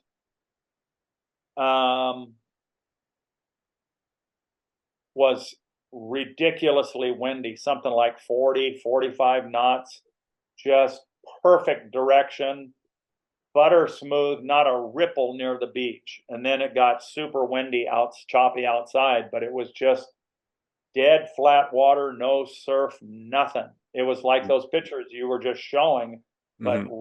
radical wind. And so we all knew something was going to happen that day. So they also made, you know, they have a rescue boat. Anyway, if you've ever been to a speed event, you sail down the course, and then you jibe, and then you tack way back upwind, far enough up so you can tack back in and then make your run. All speed events had a start line where they got the camera or the guy with the stopwatch, and 500 meters down the road, there's another stopwatch or a camera. Mhm. So before, like, I don't know how far before, maybe 50 yards before the start line, there's another buoy. And so the rule is, and then there's another buoy before that. Whoever gets to the second buoy outside has priority. And so the next person, just so it doesn't screw up the timers, as the people are sailing to the first buoy before the starting line, you can't go past that first buoy that's 50 yards before the starting line until the guy in front goes past the start line. That's to space the riders, so one rider doesn't overtake another one You down the mean the course. finish line? They have to cross the finish line or the start No, line? Oh, say the start line. There's okay. two buoys. There's Right, two right. buoys before the start line. Mhm. When you go, whoever gets to the first buoy outside has priority. So sometimes you're racing a guy to get to that first buoy so you can go. Yeah. Whoever gets there first, the second guy, even if you're right next to each other, the second guy has to back off and not pass that second buoy until this other guy is already at the start line. Okay, got it.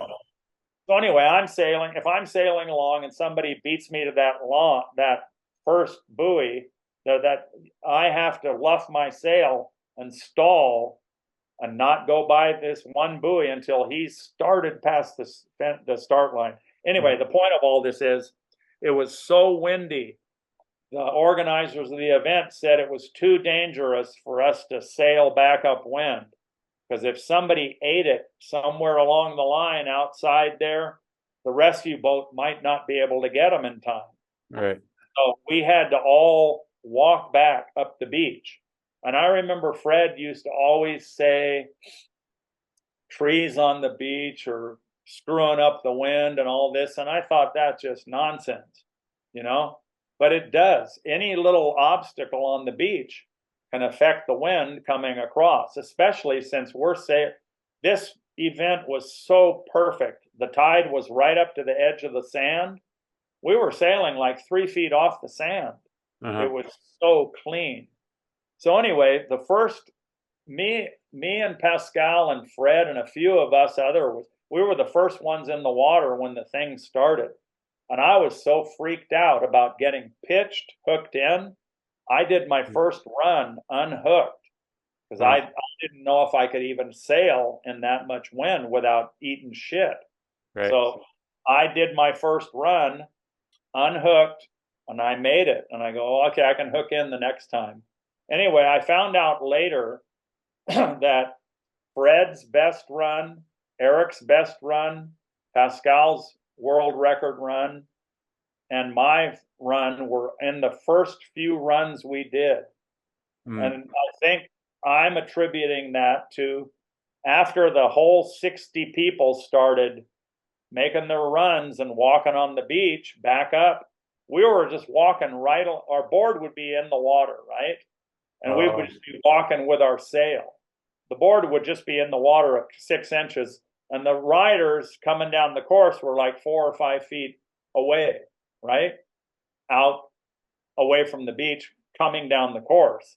So I think after a period of time, a couple runs, when all the people were walking up the beach, it was affecting the wind. Turbulence and stuff. Yeah, makes sense. Yeah. But I don't know. I just know I heard from the timekeeper all of our 4 best runs were in the first like half hour or so of the event. But anyway, during that day, I had a 19-inch wide board and my 13-inch wide board. There was a German girl who I loaned my 19-inch wide board to because I wasn't going to use it. And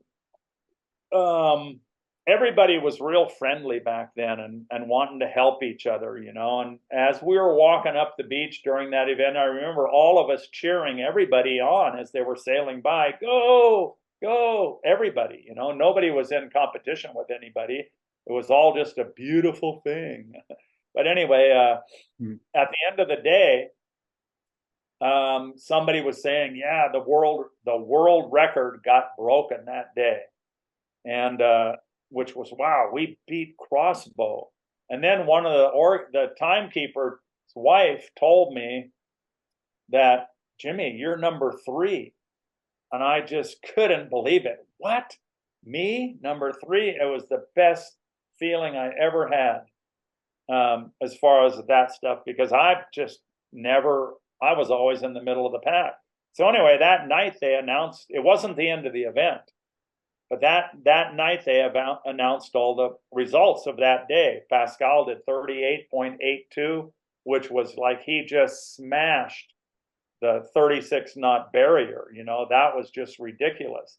And then Eric was second. I think Eric was 32, or sorry, 30. He was 36.31. I was 36. No, I was 36.31. I think Eric was 36. Me, Fred, and Eric did 36 something, right? Fred was 36.13. I was 36.31. That's how close it was, right? And Eric was like 36.8, something like that. But see what Pascal did, 38.86. But that this just was 1986. That was the event, right? This yeah, picture. 86. Yeah. That's it. Yeah. So I mean, it just shows Fred's skill, because he did the same speed as Eric and I on a 19-inch wide board with an RAF sail. But I'm pretty sure I wouldn't have done what I did without that Gastor sail. So anyway, all of that happened. Now, Michael Pooker, the former world record holder who had 32 knots, who was sailing waves on the north of Fuerteventura during the qualifying event, he didn't even, I don't even know what place he was in. He didn't make the top 10 way. He was like maybe 20 or something after that world record day. Anyway, the next day was just as windy, but just victory at sea.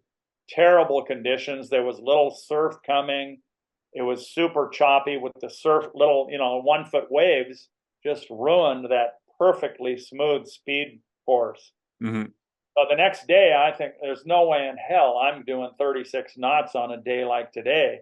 And I was so elated that I was number 3 in the world at that time. And I was just confident there's the standings are not going to change on this day. Mm-hmm. We had the most epic conditions possible the day before. Nobody's going to do anything on this day. So I loaned Michael Pooker my personal board. Mm-hmm. He got 7th place in the world ranking on my board that he wouldn't have done. And that was on a terrible day. Mm-hmm. So the final ranking, and that German girl who I loaned my 19-inch wide board to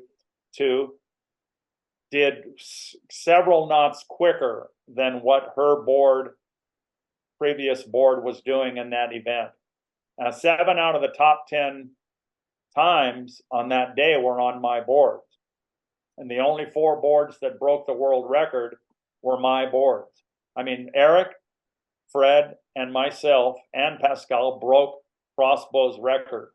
But obviously, Fred, myself, and Eric, we don't have the absolute world speed sailing record. Pascal did, but that didn't matter. All 4 of us broke the Crossbow record. Yeah. You sent me this picture where it's like a magazine article where they called you the magician, and with a board for Eric Beal. Yeah. So tell us a little bit about the boards. Like, what was what were the secret ingredients to making the board super fast? I mean, other than the width, and then you talked a little bit about the concaves and so on. So yeah, tell us a little bit about the shapes and what made them work. Well, I think it's like that term Barry Spanier had used once, called the imperceptible geometry of it. I looked at, everybody was copying the boards I was making, and they all looked like mine. But for some reason, mine were different. And I have no idea why. When I was first shaping boards, in Berkeley, and I was designing my own. You ever seen those triangle rulers? They're white, and they got 3 different measurement things on each angle of the ruler. Yeah, I think they're called engineer rulers. But on one side of the ruler, there's a 1 inch equals 1 foot scale, right? Okay. So I was designing like a 7/6 board. I would take that ruler and 7.5 inches is 7 feet 6 inches, and it had 1 inch marks on that ruler and fractions of inches. I would sketch out a template on paper to scale, and then I'd measure with that ruler what it was in feet and inches, and transfer that onto a bigger piece of paper for my actual size template. And so I was naturally good at drawing lines or good flowing templates. And in Santa Cruz, I think I've seen this phenomena before with other shapers. Mainly, I saw it in kiteboarding, where people said, "Yeah, well, you make it straight in the middle and it's going to go faster, and straight on the outline it's going to go faster," which is opposite of what water wants to see, or an airplane wing. You never see a flat. I mean, you remember when we were first windsurfing, the fins that they made back then had a flat in the middle of the fin and had a round leading edge, and they sharpened the back, and those fins would spin out radically. I was one of the first ones to put a full foil on the fin, and that cured the spin outs to a certain extent. And so I had this genius idea that if I made it straight in the middle, whereas instead of having the curve in the middle of the rocker and a parallel outline, it would go faster, and I'd put hips in the tail to turn better. So I made a surfboard like that. I shaped all the rocker out of the middle, made a little nose rocker straight in the middle and a little tail kick. And then I kind of did the same thing on the outline, and the board just did not work. Mm. I could turn it sometimes, and then sometimes I would just drop in and it would just go on the rail and I'd fall off. And I remember this friend of mine said that, do you know who Greg Griffin was? Yeah. He's a guy, he died a year or so ago, unfortunately, but he was a super good surfboard designer. He understood hydrodynamics and physics and water hydrodynamic design, right? Mm. And he was on the cliff at the Hook where I was surfing, talking to this other friend of mine, explaining to this friend of ours what was wrong with my shape. And he said, now watch him when he's dropping in and when he turns. And then I'd turn and fall off. He Mm. said, the water's loading up around that area right there instead of flowing. And so, and then one day, Greg explained to me how a basic curve should be. The curve should be mostly in the middle. And he called it a basic, I think I remember this, but he said it's a basic foil principle is the lines in the front are straighter and there's curve in the middle or at the wide point. And then the lines get straighter and straighter as they go toward the nose and straighter as you go toward the tail. Not dead straight, but that's how a basic curve works. And if you look at any airplane wing, any tail shape on an airplane or anything, that's how they are. So from then on, I started making good boards. Now, we're all hand shaping. This is before machines. And I can only attribute my shapes to what I see when I'm shaping. Because the blanks at that time, I had to reshape the bottom curve because they had too much rocker in them. And so every board I ever made, I just kept in mind what Greg Griffin had told me about what basic design is and how it should flow and how the wide point should be the thick point. You don't put the wide point, say 3 inches forward of center and put the thick point 3 inches back of center. That shape's not going to work. He called it all the lines on the board need to parallel each other. Meaning, if you got the wide point back, the thick point's got to be back. The thickest part of the rail should be right there too, all flowing naturally to the nose and tail. And I've just practiced that ever since Greg taught me that. And that's the only thing I can say about why my boards, I think, did what they did at that time. Just what my eye saw. I mean, it's like an artist painting a picture or something. Some artists paint a picture that looks nice, and some artists paint a picture that ain't so nice. And it's depending on I can teach people techniques on how I shape and what to look for, but I always tell them it's ultimately up to you to look for that line.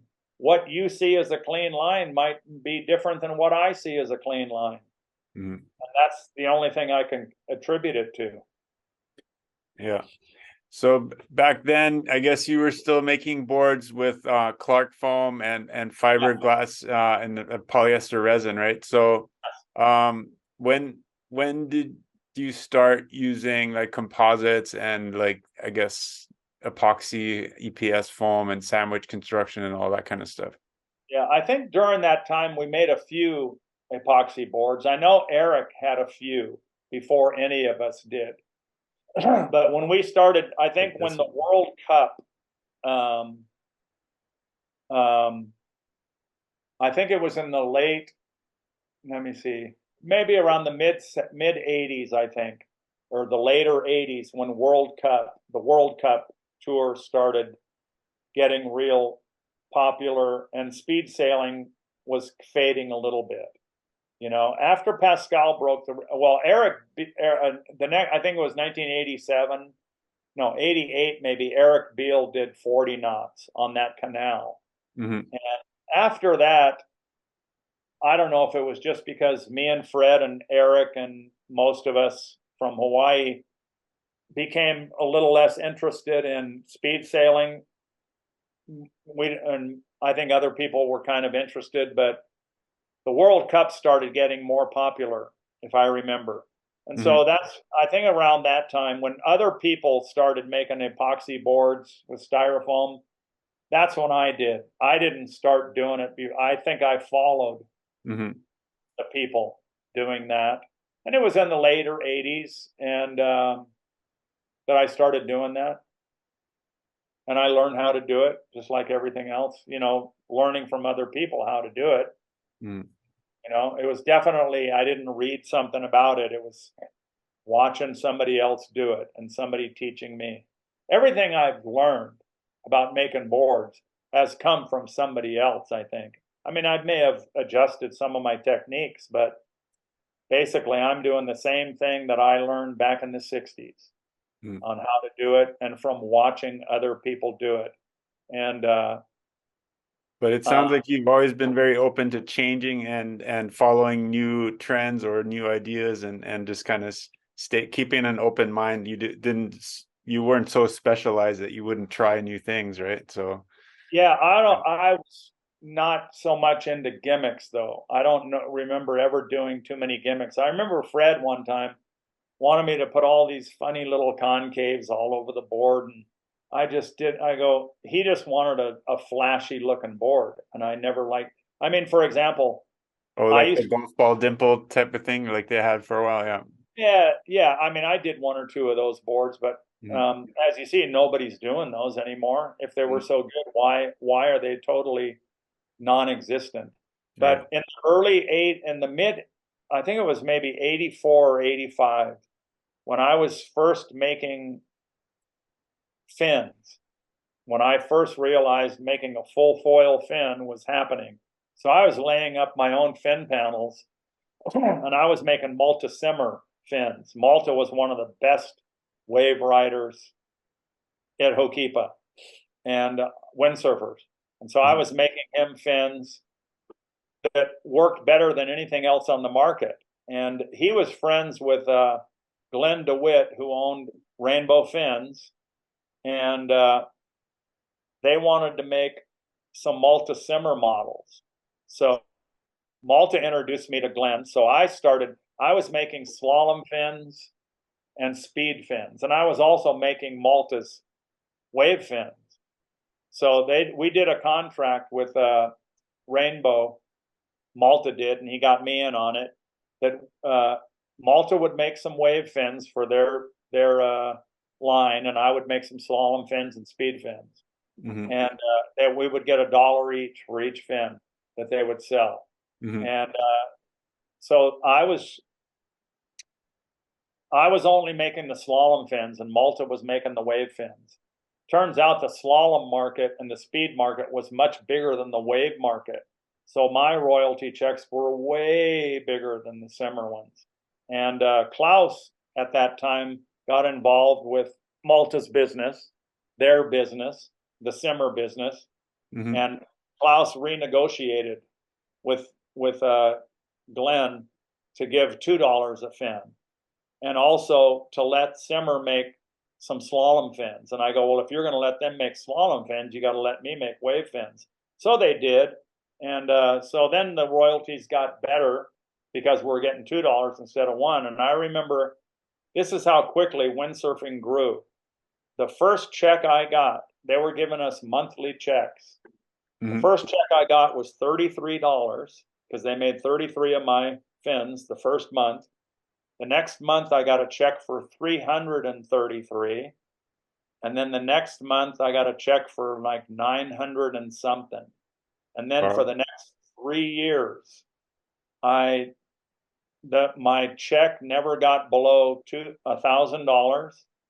And then oftentimes it was 2,000 or somewhere in between. And I think for the next 3 years, I was getting like 16,000. I guess today isn't so much, but man, back then it was a gold mine of free money, you know? Wow. Anyway, the point of all that, sorry for that long, ridiculous story.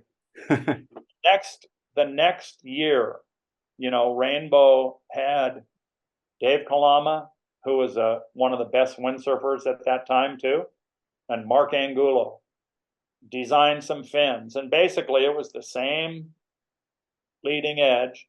And then they put those ridiculous curly Q shit at the back, you know? My fins had that cutout. That was definitely functional. Yeah. I did not invent that. I think some New Zealand guy did, if I remember correctly. I can't remember his name, but definitely I copied somebody else on that. I remember specifically, it might have been Mike Tinkler told me about it, but some New Zealand guy was doing that cutout in the back. So we tried it, and it just made the boards turn so much easier. But it didn't seem to side slip or spin out any worse, right? So Mark and Dave came out with these curly Q fins on the back, these bat trailing edges. And it's like I just wasn't about to do some stupid gimmick to make a few bucks. And so my royalty checks were getting smaller and smaller. And finally, maybe the next year, I just didn't even submit any new templates because I would still basically use that same template today. And that's how many 40 years later? Nothing's really changed, in a lot of the stuff we do. But I'm not, I guess maybe I'm open-minded on some stuff, but some stuff I'm not. I ain't about to sell out to make a few bucks on something. I let my shapes. I just Googled Jimmy Lewis rainbow fins. So these are some of your old shapes. Yeah, there's the one with the ones with the sharks on them, Yeah, like this one. Yeah, I remember those kind of fins were popular for back then for sure. Yeah. That was probably a speed sailing or a speed slalom fin, maybe we called it. Yeah. You can buy one on eBay used for $53. Right. All right, Jimmy. So yeah, thanks for sharing all that detailed history. I find it super fascinating, and I'm sure the listeners will too. So, but anyways, we still haven't even gotten to like kite surfing and everything else you've done. So like let's keep moving. So we're like I guess now in the 90s, and then so I was shaping windsurfers, and then I bought this land that I have my house on now, and my plan was to make a shop here, and which I did, built the house, and was still making windsurfers, but I vaguely remember back in the early 90s, I was kind of fading out of windsurfing because Hokipa wasn't good all the time. And we used to go to Sprecklesville and speed sail down there, go off the wind, down toward Camp One. And then like Eric and some of the guys that I used to do it with weren't going down there like we used to. And I'd go down there by myself and make a few runs. And this is when people started getting into what they called freestyle windsurfing, just doing tricks on flat water or something. And it seemed like speed sailing was kind of fading out and going fast and stuff, except for the World Cup stuff. When Hokipa got good, I would always go up there and ride waves. But I slowly faded out of windsurfing a little bit. And so I started making surfboards again, longboards. And then I started surfing a little bit more. And not paddle surfing, just prone surfing. And I wasn't windsurfing very much anymore. And then I think in the late 90s or maybe 2000 or something, Lou Wayman moved to Hawaii, specifically to windsurf, I think he had said. And he was working down at this shop here called Hawaiian Island. And it was right at that time kiting started to get more popular. And so I was in the shop one day, and Lenny introduced me to Lou. And I like I always tell people, well, if you ever want a board made, a kite board, I'd never made one before, but I told him I could probably do it. And then shoot, a week or two later, he showed up, and I'm thinking, Jesus, why did I open my big mouth, and offer to make a kite board? So anyway, we made one. He had a Tony Lagosche board that he got from the Tony Lagos in the gorge. And I made him a board there, kind of like that one. I forgot, it might have been a 5-foot twin tip, and we put fin boxes. It was so much different than the twin tips we eventually made. And so anyway, I started making a few kite boards for Lou, but I wasn't kiting. I wasn't doing nothing. I didn't even go down to the beach to watch them. And so it would take me a month or so to make him a board because I wasn't really interested. And then one day, I think I went down to the beach and watched those guys kiting. And I thought, man, that's cool. I should take this more seriously. So then I started making his boards a little faster, you know, like in a couple weeks or instead of a couple months. And what was amazing to me, or well, actually, whether it was amazing or not, what happened was Lou's progression into his board design and length and stuff progressed so quickly. Like from that 5-foot board I made him down to the how long, like a 142. It's interesting how we call the twin tips, we use centimeters instead of inches. But anyway, it went really small and narrow quickly. Lou progressed that quickly, and he was by far one of the best kiteboarders at the time, him and a guy, Elliot LeBeau, and maybe Mauricio Abreu. And then I started making all those guys boards. And kind of like with windsurfing, I was at the right place at the right time with the right guys. You know, like with Mike Walsh and Fred Haywood and Sailboards Maui. And then with Lou Wayman, Elliot LeBeau, and Mauricio Abreu with kite surfing, you know, kiteboarding. But in my defense a little bit is I knew how to make boards. People didn't come to me just out of random. They knew I knew what I was doing. And so I could produce something, and I attribute that to my basic knowledge that I got from Greg Griffin about what a foil design is. Basic principles of water flow, and how to keep that in virtually every single board I make, whether it's a kite board, windsurf board, surfboard, stand-up board, foil board, everything. So anyway, that went kind of.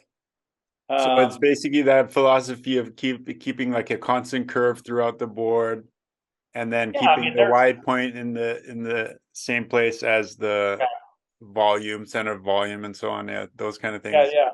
Yeah. Makes sense. Basic principles, you know. So yesterday I asked you about those posters behind you where the ads with the girls showing off the kiteboards. Yeah. So you sent me photos of them. So you want to talk a little bit? This is kind of one of those twin tips. Yeah, that's one that was called the Bitch Witch. There was a friend of mine in Oregon, Dale Inskeep, who was a kiteboarder. He was friends with Lopez over there, and because Jerry lives in Oregon, and it was a slightly different. It had a little more curve toward the ends of the boards were narrower, and he had an idea to call it the Bitch Witch. Mm-hmm. Like I guess it's a takeoff of that tool called the Ditch Witch, right? They got a tool called the Ditch Witch that digs ditches, I guess.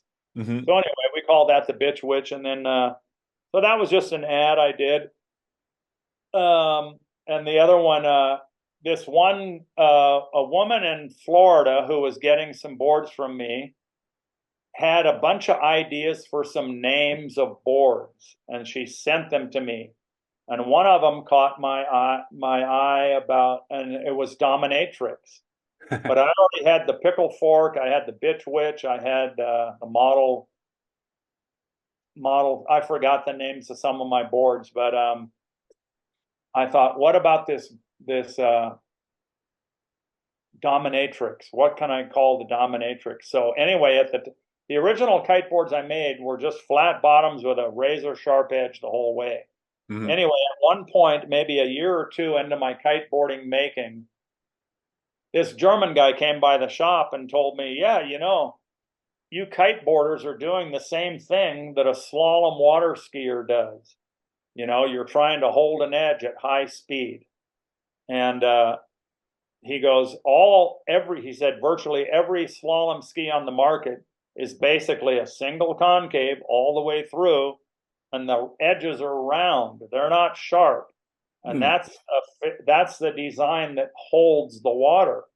And so the first one I made, I go, I'm going to do that. So I shaped a concave in the board, rail to rail, not quite rail to rail. I left a 1-inch flat spot, and then I did the edge rounded, front to back, not round in the front and going hard to each end like a surfboard, but it was round all the way. And later on, when I'd go to trade shows, I went over to the ski department of the trade show, or not department, whatever, the ski hall, and I looked at every water ski on the market, and they were all like this guy said, concave all the way front to back, getting a little shallower in the back as the ski got narrower, and then the edge was a perfect round radius the entire length. It didn't get harder at one end or the other. So I started doing that, and night and day difference how much better it felt. So I thought, well, I'll call the concave part of my shape on all my different models the dominatrix bottom, and that's where that came from. But Shannon West was a famous wakeboarder at the time, and he started kiting, so he was a big name in kiteboarding because he was already a super good wakeboarder. And so basically the twin tips are wakeboards, that's what we called them in the beginning. We didn't call them twin tips, we called them wakeboards. And so anyway, when I was making all the good guys boards at the time in the beginning. So I told Shannon, yeah, this new design is killer, He goes, well, because he was just referring to his wakeboard experience. He said he never liked soft rails on his wakeboards and concave or whatever, And I was like, so for maybe 6 or 8 months, he never would let me make him one of these boards, but everybody else is riding the dominatrix bottom. So finally I said, well, the heck with it. I'm just going to make him one of these boards and give it to him. So I made the board, took it to the beach one day. Shannon, I made you one of these boards for you to try. And he goes, yeah. And he kind of rolled his eyes a little and stuck it in the back of his truck. And then I'm sitting in my car, I'm pissed. And this other mutual friend of ours, Dylan Grafmeyer, comes over. Hey, Jimmy, what's up? And I'm bitching about something, And I tell him, yeah, sucking Shannon, I made him this board and he won't even try it. He goes, what? Give it to me. So he takes the board. There's this bench there at Kite Beach where all the people hang out at, right? Right. And so he takes the board, puts it on the thing, takes a wrench and grabs Shannon's boots, his bindings, right? Starts taking them off. He goes, Shannon, you're going to ride this board.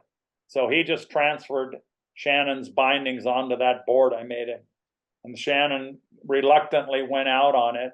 And he told me later, yeah, I figured I was going to go out for a couple runs just to humor you and then come in and tell you how shitty it was. But he kept going back and forth for a long time. And finally he came in, he says, Jesus Christ, why did I wait so long to try this shape? It was so much better than everything else he had. So that's the history of that. That's cool. And anyway, previously, back in the windsurfing days, there was a brand from Japan I think it was called New Creation. And it was probably in the mid 80s, 85 maybe, or that he approached me to shape his models. And he was getting James Chen from Kinetic, who at the time was in Taiwan, to make the boards. And anyway, so I made those boards. He paid me a little royalty for them, but James at Kinetic was making those boards for this Japan company. And I think the next year, the guy decided he didn't want to do it anymore. And so he introduced me to James to see if I I wanted to make James's boards. James had a brand called Kinetic windsurfers, right? Right. Small brand. And so I started shaping James's models. And James gave, I believe he was giving me 25 bucks a board. And it was a small amount of money, not as much as Rainbow or anything, but because James was a small company. And I did that for, 3, 4, 5 years maybe, made Kinetic models. And anyway, when windsurfing started fading out in the late 90s, F2, Mistral, Fanatic, what other brands were there in windsurfing? Their production boards were so good. They were as good as the custom boards we were making, if I remember right. Their technology was real good. Mm-hmm. So James's business started fading out. I was fading out of windsurfing. And like I said, I started making surfboards again. And then when I met Lou, started making kiteboards. Then I stopped surfing again, started making kiteboards, and then I started kiting. And for several years, 2 or 3, 4 years maybe, I was full on doing that. After a couple of years, the business was so good, I wanted to make production boards, and that's when I contacted James again. By now, he had moved his factory to Vietnam. So I sent him a couple plugs to make some production twin tips, which he did. And so I ordered a few batches, not containers, just like 20 or 30 boards shipped here to Maui, and I'd sell them. And then I took a trip over there once to Vietnam to see the factory. And when I was there, I saw there was this Australian guy making little surfboards, like, the Surf Tech construction, sandwich construction, like Surf Tech did. Mm-hmm. James was making a couple, they were like 6 foot, 6'6" short boards with Surf Tech construction. I go, shoot, I should do that too, and expand a little out of kiteboarding and make those. So I went back to Maui. I knew I was riding nose rider surfboards at that time. So I made a couple nose rider plugs, a 9.9, a 10.4, and a 10.10.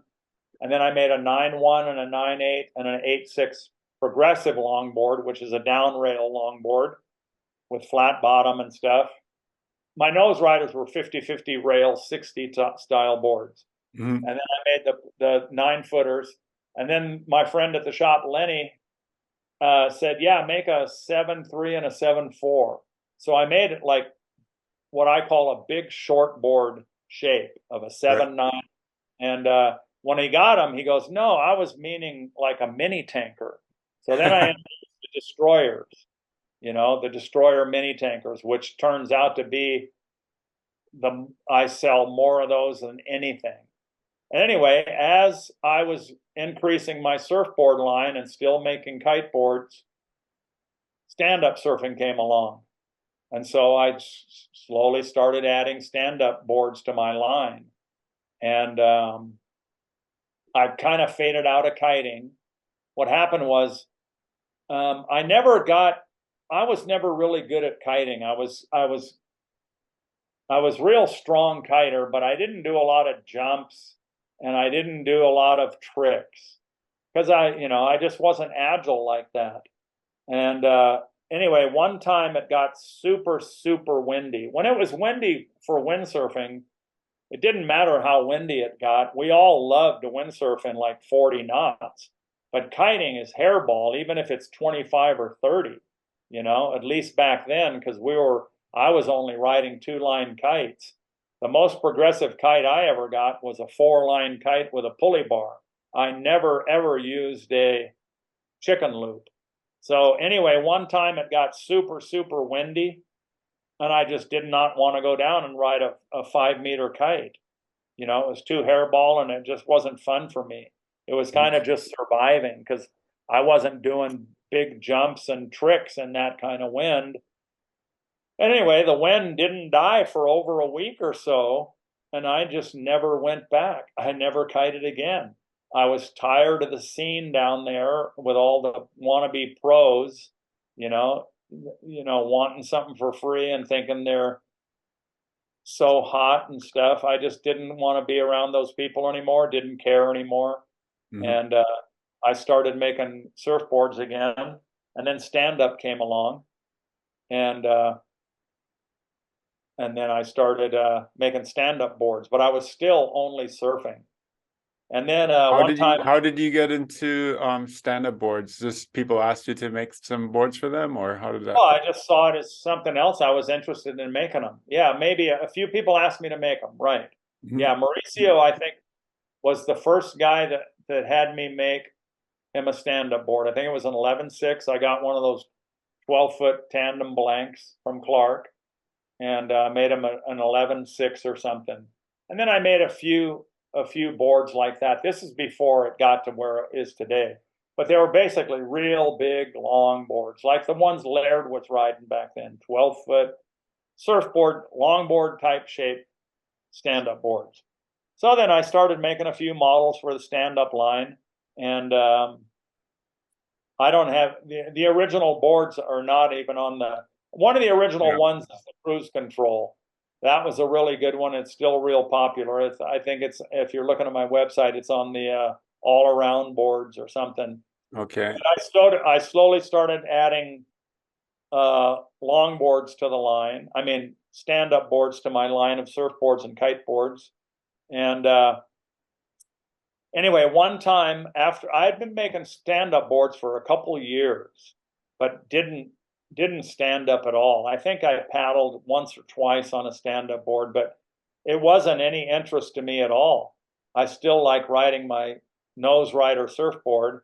And one time, Eric, who is James's son from the factory, came over to Maui and he wanted to go stand-up surfing. So I pulled out a couple boards that I had, and we went over to where I normally surf, but we went up the beach a little because I didn't want to stand up surf in the peak where I usually surf at. You know, I didn't want to have any of my friends see me stand up surfing. And so we went up the beach, and it was kind of fun, you know, riding these shitty little waves. And anyway, I think I went again one time, and I'd already had my nose rider stand up model in production, but I still didn't want to do it. But I took one of them up to the beach one day, and I was going, man, I can nose ride this thing pretty good, almost better than my regular surfboard. And that's what I like to do, nose ride. And so anyway, another time I went up to the beach. I was up the beach, and I looked down at the peak where I normally surf at. There was only 3 people out there. And this is that picture there. That's where I normally surfed at. So I paddle down the beach. I go, shoot, there's only 3 people down there. Nobody's going to give me a hard time if I go down there. See, way down in the background where that white water is where I was originally surfing. Yeah. Mm-hmm. I mean, stand-up surfing the few times I did. So I paddled down there to the main peak, not my peak, but the peak where I surf. And I saw these waves are so much better, and I can kill it on the nose on this board. This is so much fun. So I never surfed again. I started riding the black and blue 9.6 production board, and that's all I rode since. And I thought, you know, to hell with the people that don't like the stand-up. This is my spot as much as it is anybody else's. And I've surfed here as long as this place has been popular, like since the 80s. I can surf here if I want. So anyway, that was this is your go-to board, the 9.6 black and blue machine. That's your favorite? Yeah, it's that's definitely my favorite and the only board I ride. I've since the black and blue machine I designed on the computer, right?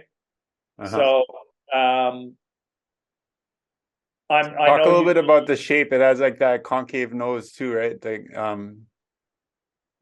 what's that? Talk a little bit about the bottom shape. It has a deep concave in the nose. Well, the original one, the specs of the original 9.6 black and blue I made for my brother. He was stand-up surfing before I did, and we wanted to make a nose rider version because he likes to do the same thing I do. We like old style classic surfing, in smaller waves, right? We're not into going out in big surf and carving turns and off the lips. And so we designed, my brother figured, well, the length of the stand-up board I should be riding, him, should be the same length as the regular surfboard I ride. And if you look at it, it's relatively narrow compared to a lot of stand-up boards. It's only 28.5 inches wide, but it's pretty thin. That's why that thing surfs so well. It's not super wide and it's thinner. So a lot of times when I'm riding the board, people think it looks like I'm riding a regular surfboard, except for the dang paddle in my hand. So anyway, back to my point, the board is designed on the computer. So as you know, probably, you can put different numbers in that computer file and it'll shape the exact same boards, but to those dimensions. So in the past 5 years or 6 years, I've had the factory change the dimensions a little bit, but it's the exact same board. So the board I have now is like a 9-1, 28.5, but it's still the same volume. But anyway, the original board, my brother wanted a concave. At the time, all my surfboards had flat bottom noses, and I could always ride the nose seemingly better on a flat bottom nose than the concave boards I was making myself. But my brother wanted a concave, so we did it. He never really loved it. It just wasn't the magic nose rider like we figured it would be. And then I ended up taking it out once or twice too, and I wasn't in love with it either. Sometimes a really good nose rider is you can get on the nose almost whenever you want in the right spot and it doesn't purl, but that one seemed to purl sometimes when it seemed like it shouldn't. So I told him, why don't we make the exact same board with a flat bottom and see how that goes? Like I said, I told him, I like flat bottoms better. So he said, yeah, okay. So I did it. But when I made the plug in my shop, I actually bent the nose up an inch extra. I don't know why I did that. I think it seemed like the concave 9.6 version seemed a little too straight in the nose. But I don't know. I was just winging it. So anyway, I made that plug, increased the nose rocker a tiny bit, and put the board in production. That board is a magic board for nose. It's just killer on the nose. Don't ask me why. It just is better.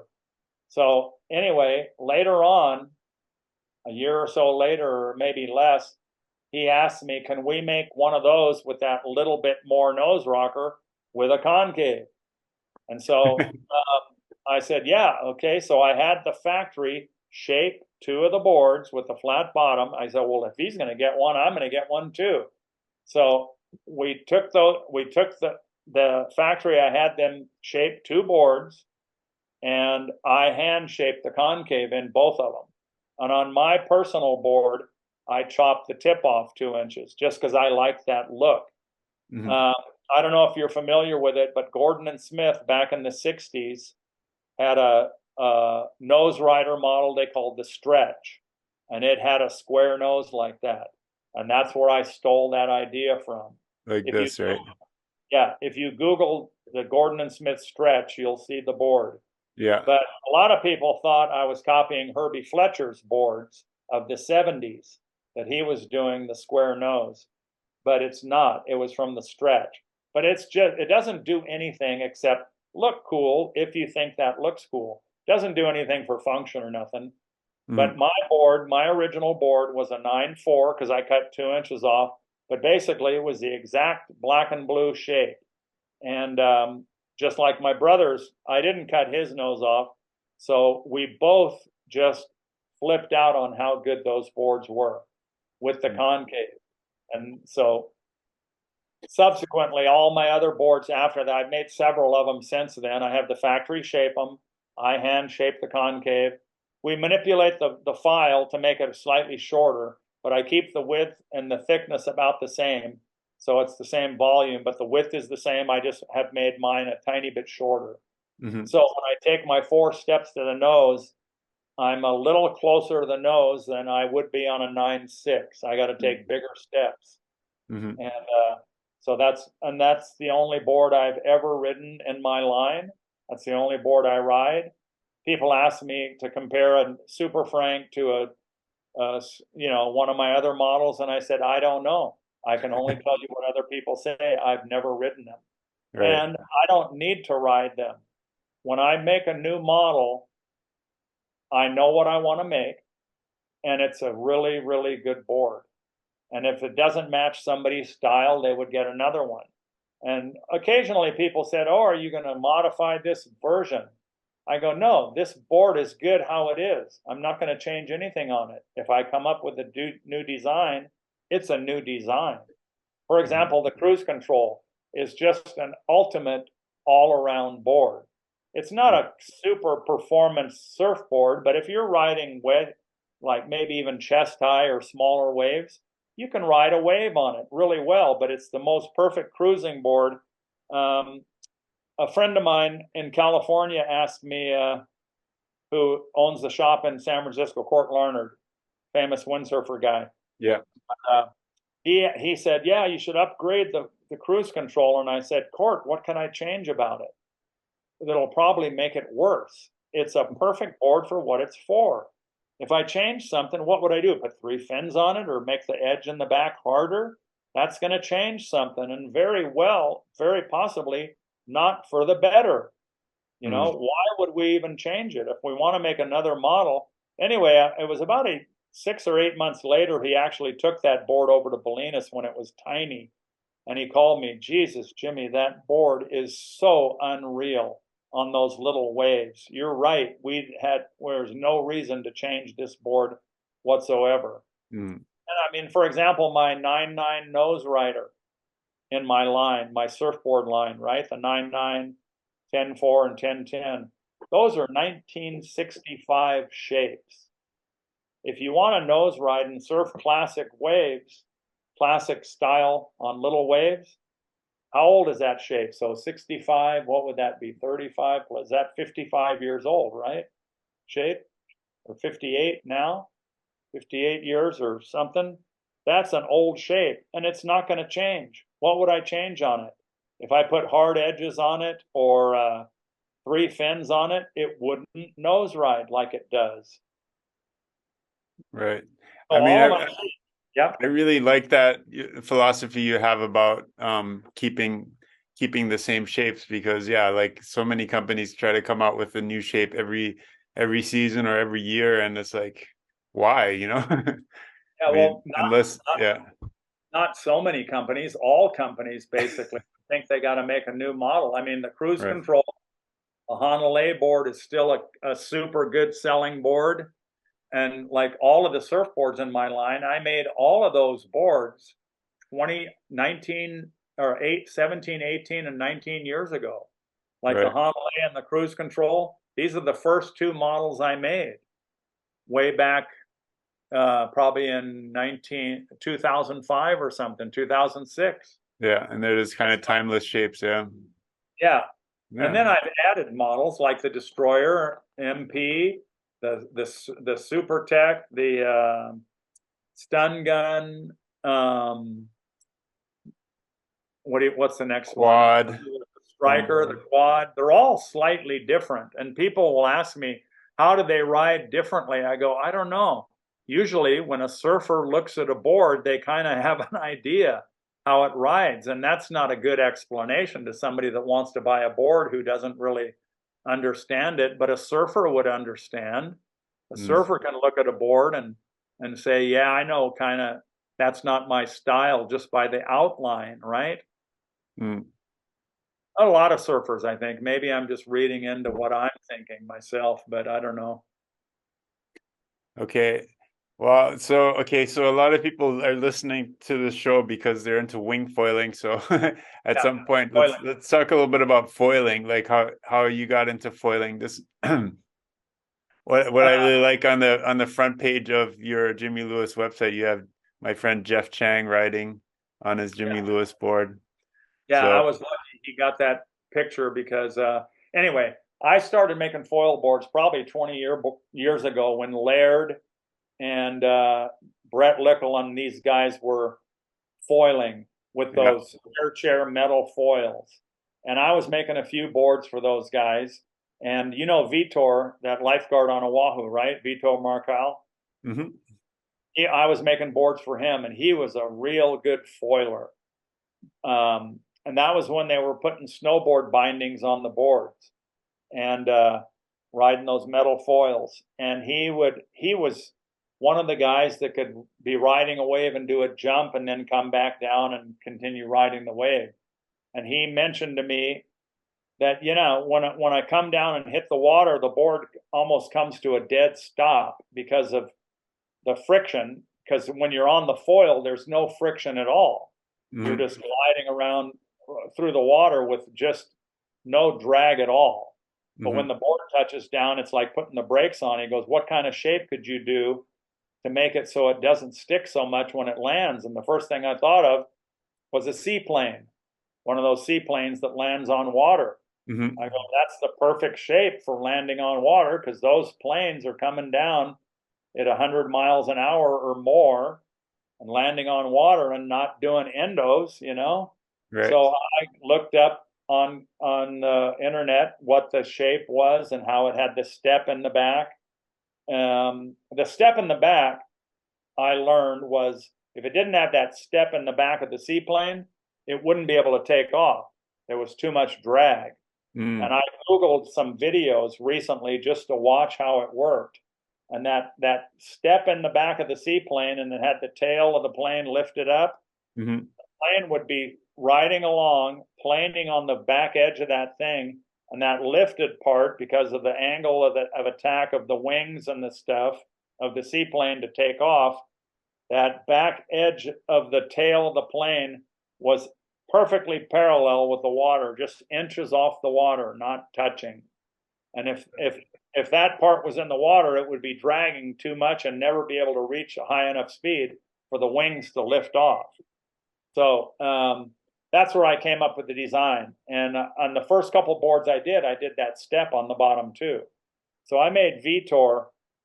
So this is kind of what you're talking about here, yeah, like that little step and then angle tail. But I think there's a picture somewhere on there of the two boards, one of Vitor's original V-bottom boards that I made him with the motorboat bottom, I call it. But that's where I started doing it. And anyway, that kind of foiling faded out for a lot of people back then. It didn't last forever. But recently, how many years has it been? 5, 6, 7 years now? People have been foiling again. Mm-hmm. I started making foil boards, and they were just basically flat bottom with a turn down rail and a slight, it wasn't a dead flat deck, and just a basic outline with a diamond tail. And then the original production board I made was called the hovercraft. And then very quickly after that is when I started doing the flying V with that kick tail. Brett Lickle had come to my shop. I wasn't foiling, and I still don't foil. I've never even been down to the foil beach. But Brett was really into foiling because he had done it before. And he came to my shop. I was making Brett a few boards, and he wanted to do a kick tail. And I can't remember exactly if Brett told me he saw a Dave Kalama board, or whether, I think he did. I think he says, I hope I'm not trying to copy Dave's board, but I want a kick tail. But I think Dave was already doing it, maybe, on a board. But Dave's kick, I remember, was just a rockered tail. Now, a rockered tail on my nose riders, that's a design aspect of a nose rider surfboard that allows it to nose ride, because it sucks the tail down in the water. And that's just a hydrodynamic principle that I don't think Dave understood at the time. That the kick tail allows him to ollie back, but the water running across it causes it to stick down, to pull downward. It's not an opinion, it's physics and hydrodynamics. That's what happens to a surface when water is rushing over a curved surface. It pulls it. It doesn't lift it. But anyway, so I told Brett, if we're going to do that kick tail, we need to have a step on there. And I explained to him about how the seaplane worked. It had to have that step for the water to shed off of it. And we're not going to do a rocker tail because that causes the board to stick. Obviously, it didn't stick so much that Dave couldn't get his boards out of the water, but you know, if you're going to do that kick tail, you might as well make it so it's the most efficient possible. So that's how I started doing those, because Brett asked me to do it. And otherwise I might not have done it because I was getting lazy. It's easy to hot wire a blank and have a flat bottom and do nothing to it, right? Just shape the rails down and glass it. And they were working okay, but my rocker was super good. It flowed real good, caught waves real easy. But then I started doing that and I liked it. When somebody gives me a good idea, I like it, I'm into it. And so all the boards I was doing was like that. And then he had me do a beveled rail. I remember Ben Ipa was the first guy that I ever saw do a beveled rail on a surfboard. Instead of a small tucked edge on his Ipa Stingers. I don't know if you remember those boards back in the mid 70s or no, early 70s when he was doing the Stingers. The first ones, he did a slight beveled edge around the bottom of the board, you know, a tapering, you know, sharp in the front and getting a wide little bevel at the wide point and fading to sharp back where the Stingers were. And so Brett wanted me to do that. So I did a slight beveled edge. And then over the next year, I modified it to get wider and steeper and deeper. I don't do that shallow bevel. I do a steep one, and I still don't do it. I've had a few people, oh, do the shallow one, you know. I go, that's opposite of what I want the bevel to do. You start doing that shallow bevel, and it makes the board really unstable. And I remember when somebody was explaining to me, Dave, I don't know if this is true. Dave never told me this, Kalama, but Brett or somebody explained to me the reason Dave was doing it wasn't even a bevel back then. It was just a rounded up bottom, right? On those square boards he was making, the rounded up rail. And supposedly the theory, at least what this guy explained to me, it wasn't Dave, so maybe this is not correct. But the idea was as the board started lifting up a little and going faster, you'd have less wetted surface. But again, that round rail does not shed water. It causes water to stick on it. And so and not that the board's not going to be able to pull out of the water anyway, because it does. But if you want release and the water to shed off of it and not stick, you don't have a rounded surface. You have a flat surface with a hard edge. So anyway, I've never done the shallow bevels because there's only one or two guys that I've ever seen really get over on the edge on a foil board. And that's this guy on Maui, Eddie Ogata. I've seen pictures of him, and he is radical. He's turning it like a surfboard. And Derek on Oahu. Most guys don't lean over as much as Eddie Ogata and Derek Hamasaki. So with that shallow bevel on the rail of a board like that, the guys, when you're turning over like that, and if that bevel hits, it's a wider, flatter surface to cause more friction. So a steeper bevel with the sharp edge, when they get over on that slight angle, that sharp edge that hits is less drag. And I've seen pictures and videos of guys on my boards as opposed to other ones.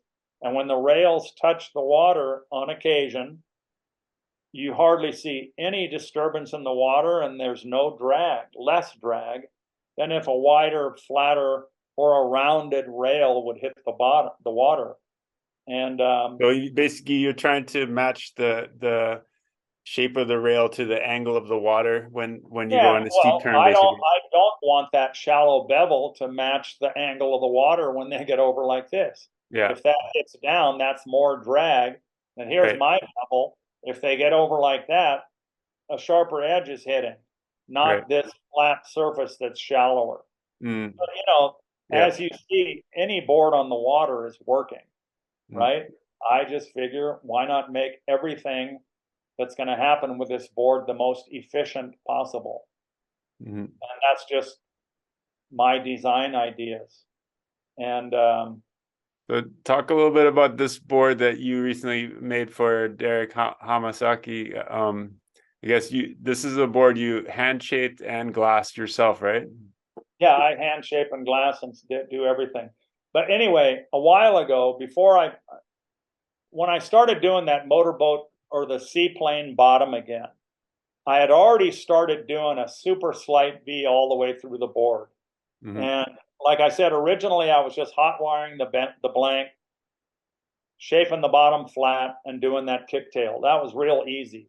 And I had always thought about doing that design again with the motorboat bottom or the seaplane bottom with the.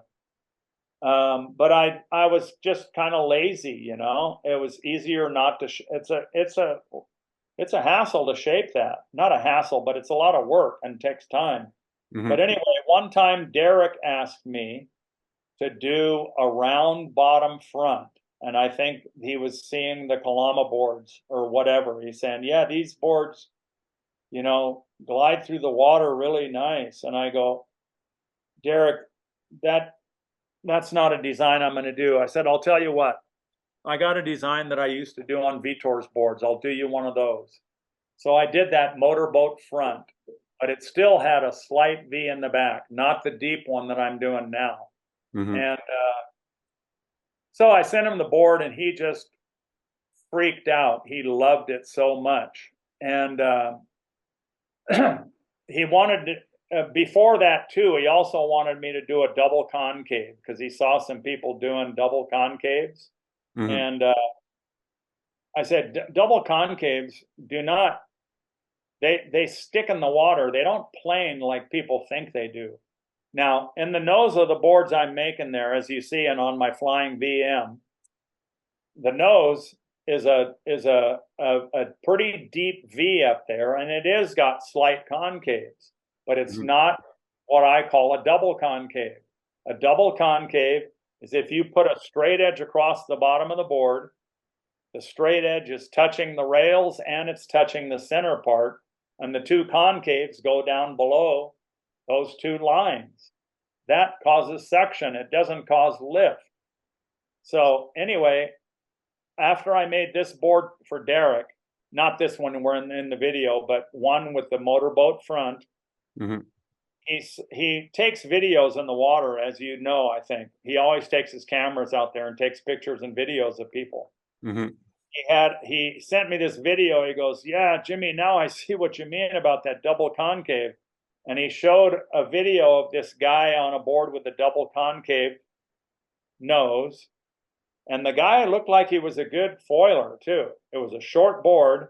He took off on the wave. He got the soup to push him a little bit. He got up on the board, turned out on the shoulder, and was in the middle of a roundhouse cutback. And the tip, not the tip, but about 3 or 4 inches back from the nose of the board, touched down in the water. And then the next frame or two, the guy was flying off the front. So I clicked on, you know how you can click on a video, click, and stop it frame by frame? Mm-hmm. I could see the front part of the board where the rocker was. The rocker was straight, and then it did like almost a toboggan nose.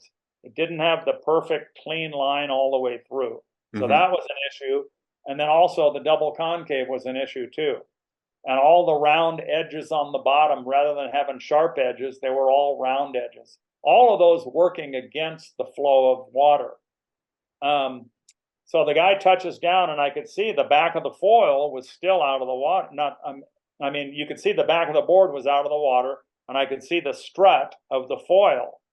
The next frame, the next two frames, the whole bottom of the board sucked down in the water. All the water was rushing around the rail rather than shedding off, and it just put him to a dead stop, and he flew off the front. And Derek said, yeah, I can see now how that double concave doesn't do what I thought it was going to do.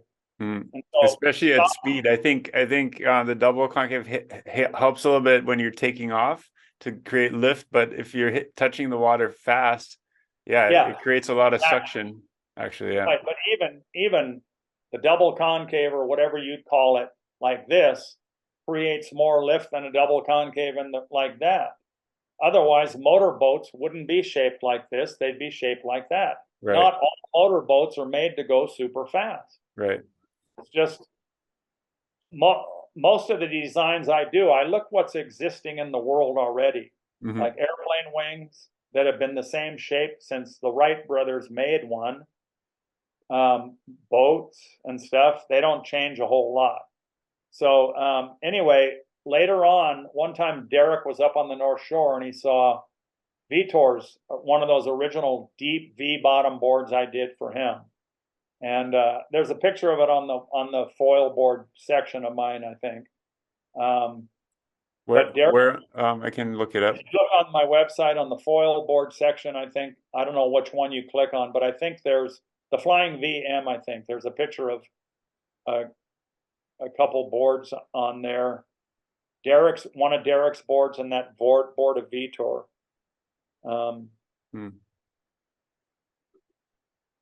I don't know how you would find it, but yeah. Anyway, it's on there somewhere. I don't know how to navigate my website myself either. Anyway, Derek said, "Hey, I saw this board of Vitor's. Can you make the V deep all the way through the back, like Vitor's board was?" So I did. The next board I made, Derek, I made the V from the nose all the way deep, all the way through the back, like I did Vitor's board. And the center section of that tail has to be flat to accommodate the foil base, right? But off of that, I increased the V from 1/4 inch to 1 inch. And so anyway, I sent him the first board. That blue and red board that you were showing in the videos is not the first one I made him. I made him a few. Right.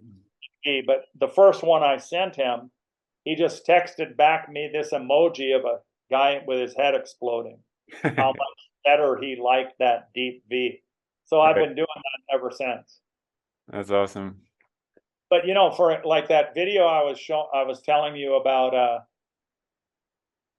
where the guy on that double concave rounded rail board and not very good rocker came down and touched down and just sucked his board into the water and flipped him off. Jeff Chang sent me a video of him in almost the exact same. It was a winging video, not a stand-up paddle, but the same thing. He was riding a little wave, and Derek was riding the wave with him, filming.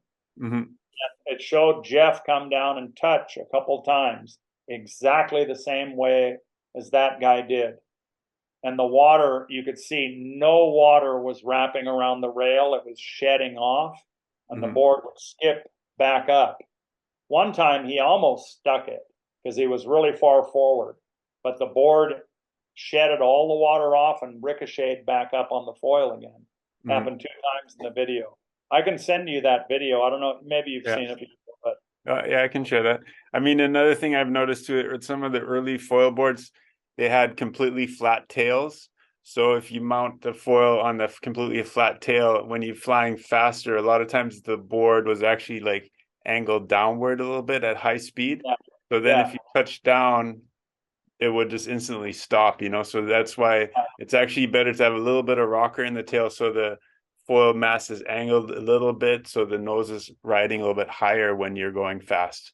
So and sometimes people put a shim into their board to or under the foil to shim it back, have the angle mass angled back a little bit, and that helps with that. You know, some of the early boards, as soon as you touch down, you just go over the handlebars. Happens a little bit to a certain extent. I know the tails of my hot wire templates are pretty straight, it might have a 32nd of an inch curve, which I figured doesn't matter, but it probably does because I don't foil. So, but I know this one guy I sent a board to in California said it was unbelievable at first. He was just learning, but he's a real skilled guy. So he got it real quick, wing foiling. And then I can't remember if he said it was riding like that, pointing down, or riding like that. But another guy that was more experienced said, yeah, just shim your foil to get it perpendicular so it doesn't do that. Right. And I realized that is, and you know, as you mentioned, you can cure that by shimming the foil and tuning it right. So it's got to be perpendicular, right? It's got to be like that. So I took all of my templates a couple months ago and took my planer and put a straight edge on it and made sure they're dead straight back in the back of the thing. So the foil is like that. Yeah. So the nose doesn't go down or up. Yeah, and that yeah, like 1 degree difference can make a noticeable difference in that, you know, like one degree of difference in the angle of the mast. So but yeah, I wanted to talk a little bit about the construction too. Like, so your production boards are still all being made at the Kinetic factory in Vietnam, right? So can you talk a little bit about the construction? Like, what can you share about how they're built? And I believe it's like a molded process, right? They use make molds for each model kind of thing, or they make what they make is a female mold, which is a mold of the bottom of the board, right? And they make that mold off of the actual plug. And it only goes up to the apex of the rail. The apex of the rail is the widest point of the board. Right? The widest point of the board before the rail starts turning inward up toward the deck. Because if they try to mold the board into a mold with the top of the mold like that, they wouldn't be able to pull it out. So the mold can only go up to right at the apex of the rail. But anyway, all the boards are shaped to exactly the same thing as the plug, minus an 1/8 inch around the top and bottom to accommodate the sandwich. And then sandwich construction is the best, by far strongest, lightest construction on the market. And so that's what all of my boards are. All of my surfboards, all the stand-up boards, and all the foil boards. So they put a layer, they shape the board to get the styrofoam blank, put a layer of glass on the bottom, and then vacuum the PVC foam on the bottom. And at the same time, they do the top too. And under the top, in different areas of the deck, they put more reinforcement where it needs it. And the same with on the bottom where the tracks are, they put another layer of glass. All this is under the PVC sandwich foam. And then they vacuum it all together, all at one time. And well, anyway, where the fin boxes go, the leash plugs, all of that stuff, they put PVC, high density PVC into the board too, where all the fin boxes sit, where the tracks sit, everything that's going to have a little bit of stress on it, they put high density PVC around those areas. Then they vacuum it and they put it down into the mold. So each board is exactly the same. And then after that's hard, they take it out, fair it all in, and then I think they laminate the bottom on the outside of the PVC at the same time that they do the initial molding. Anyway, they fair it all in, put all the stuff in the deck, I think the inserts and stuff, and then they laminate the deck and they put it back in the mold again. After that, they fair everything in. I think I'm not sure if that's when they put the tracks in and the handles and stuff, but they do that. Then they cap everything, fair all that in, hot coat it, sand it, prime it, paint it, polish it, detail it, put the deck pad on. Every board is made by hand, just like we do, basically. The only difference is they put it in this mold to fix it. But when we were doing Yeah. windsurfers, custom windsurfers, and we were doing sandwich, what do you call it, construction, we had rocker templates that were set up on our racks that we weighted the board down to, so it was the same rocker, right? That's basically what they're doing at Kinetic with the whole bottom mold, making Yeah. sure the rocker's the same. So the mold is basically just for the bottom half of the board, and then it gets vacuumed into that shape to make sure it has exactly the right rocker and all that. Yeah, and the bottom shapes too. I mean, now what they're doing, even though a lot of my original shapes, all of my surfboards and a lot of my original stand-up boards, I shaped the plugs by hand. And then they took molds off of them and copied them and stuff. And all of those boards were hand shaped by those guys. And then they'd put them in the mold dry. And if it didn't fit perfectly, they'd tune it up. And how they got that to fit perfectly was beyond me. But as you know, over the last 20 years, how bitchin' my boards are, they have it down. But nowadays, Eric had told me that they've digitized all of my shapes, even the ones I shape by hand, and they mill them on the machine now. So there's no hand shaping anymore. And you do some, do you do your shapes on the computer sometimes, or when you hand shape a board, do you start with the computer shaped blank, or do you do everything from scratch? All the custom boards I do here, I do by scratch. Okay. And I was never really super happy with my abilities on designing on a computer.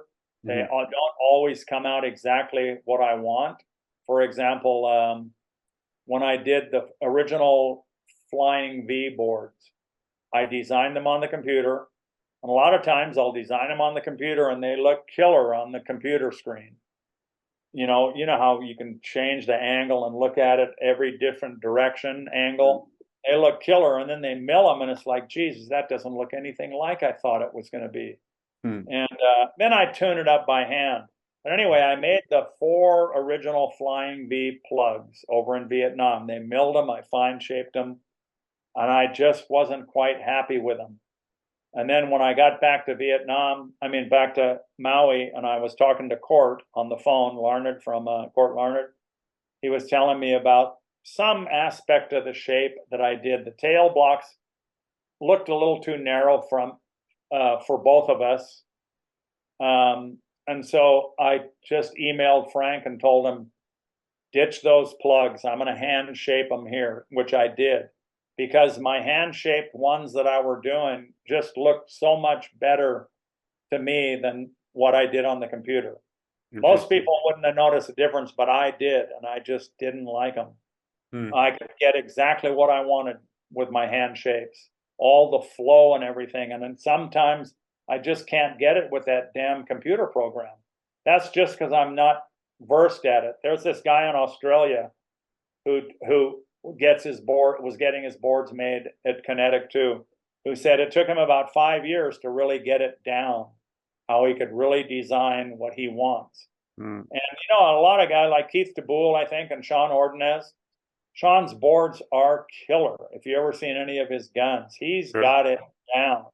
He knows how to do that program, and he's taught Marlon and me a few things about how to do it. Fortunately for us, that Sean's nice to us and open to us about it.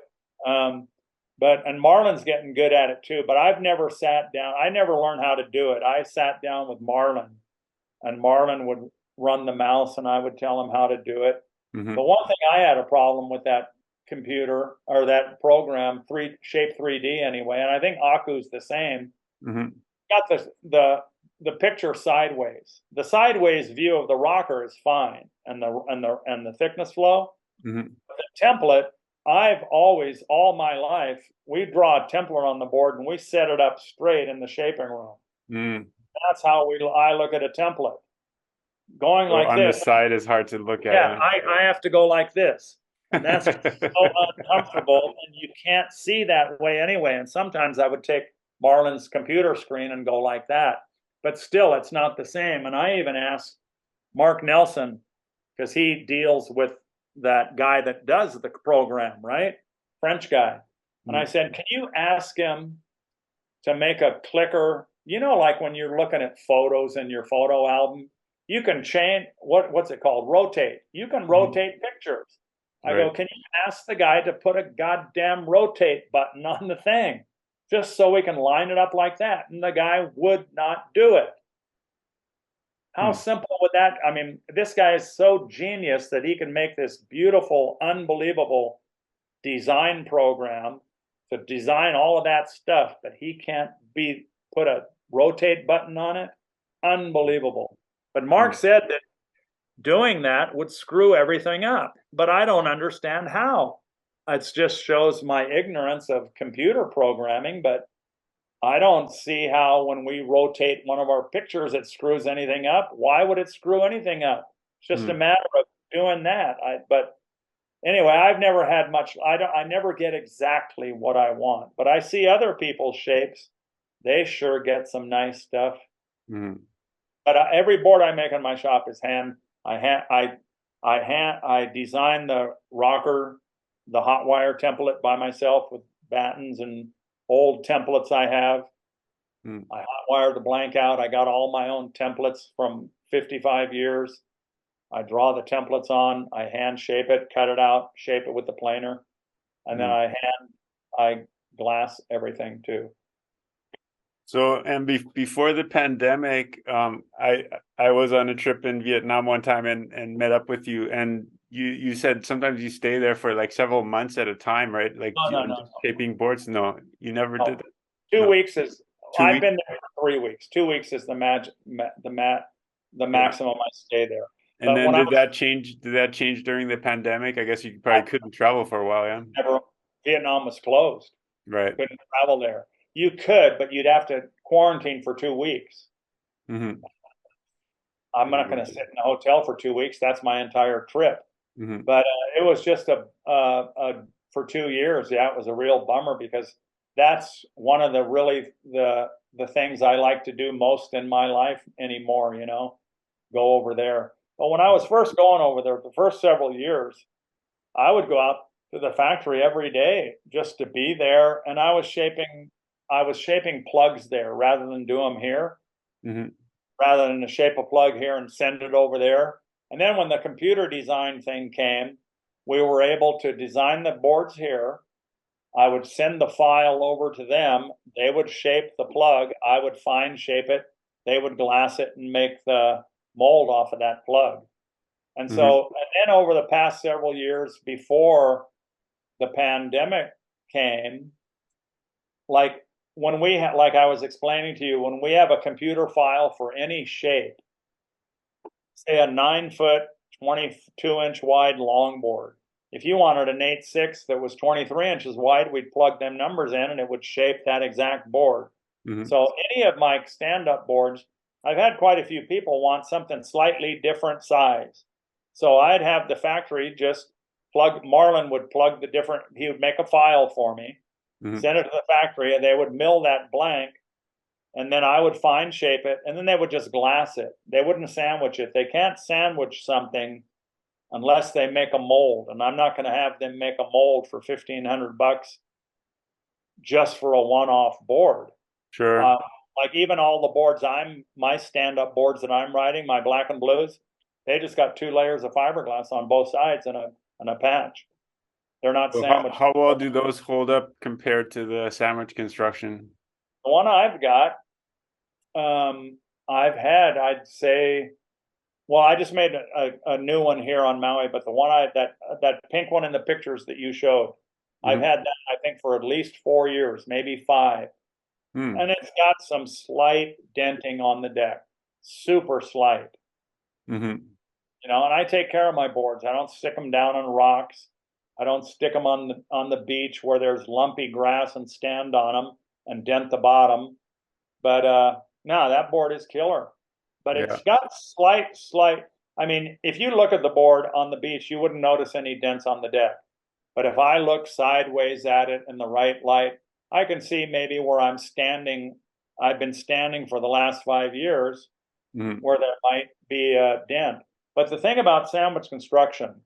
So actually, I also wanted to ask, like, what the difference is between your fiberglass, the regular epoxy, and then the carbon construction. How how the construction is different, and then what's the advantages of the carbon? The only difference is the outside lamination. The major difference is carbon instead of fiberglass. As you see, that little blue thing, that's the styrofoam, going from the middle up, right? Mm-hmm. There's the next layer, that's fiberglass, right? Mm-hmm. And then the next layer, that yellow So thing that fiberglass is the same on the carbon and the regular fiber. It might even be a lighter weight fiberglass. Mm-hmm. Okay. And anyway, that's the PVC. Mm-hmm. And then the next one is another layer of fiberglass. Whereas if it's a carbon construction, that's carbon. Mm-hmm. And the top thing up there that's paint job, right? Yeah, urethane paint. Yeah. Yeah, right. But anyway, basically the only way you're going to save weight is to lose material, you know? Mm-hmm. Carbon is not lighter than fiberglass. If you have, say, for example, 6-ounce fiberglass and 6-ounce carbon, which one do you think is lighter? They're both the goddamn same thing. They're both 6-ounce, Mm-hmm. you know? And they take about the same amount of resin. The difference is trivial. The difference is carbon is stiffer. And here's an example of the difference between what the purpose of carbon is. Some people think carbon is naturally better and naturally lighter. It's not. Jimmy Terrell's a pal of mine. He's the guy that does quick blade paddles, right? Right. I make fiberglass blades. Jimmy Terrell lets me use his Kanaha mold to make my paddles. And I've modified the template with his permission to make a longer, narrower thing. But I always liked fiberglass. When I started making fiberglass twin tips as opposed to carbon twin tips, they started breaking less and they rode better because they flexed a little bit. Mm-hmm. And so I always thought, well, why does the paddle have to be so dang stiff? And I could make some cool colored fiberglass paddles. And so Jimmy let me use his mold. I give him, I think, $10 a paddle blade I make for royalties. Mm-hmm. And then he turned me on to his shaft maker. So I'd get the same size shaft to fit in the hole of the paddle, right? Mm-hmm. And so I told them, make fiberglass shafts for me. Put the same amount of fiberglass on the shaft as you're doing Jimmy's carbon. Like, say, if there's 3 layers of carbon around it, put 3 layers of fiberglass. Mm-hmm. Now, my shafts weighed almost the same as some of his carbon shafts way back then, right? Mm-hmm. He's since modified them and stuff, Mm-hmm. but I'm still just using a fiberglass tube.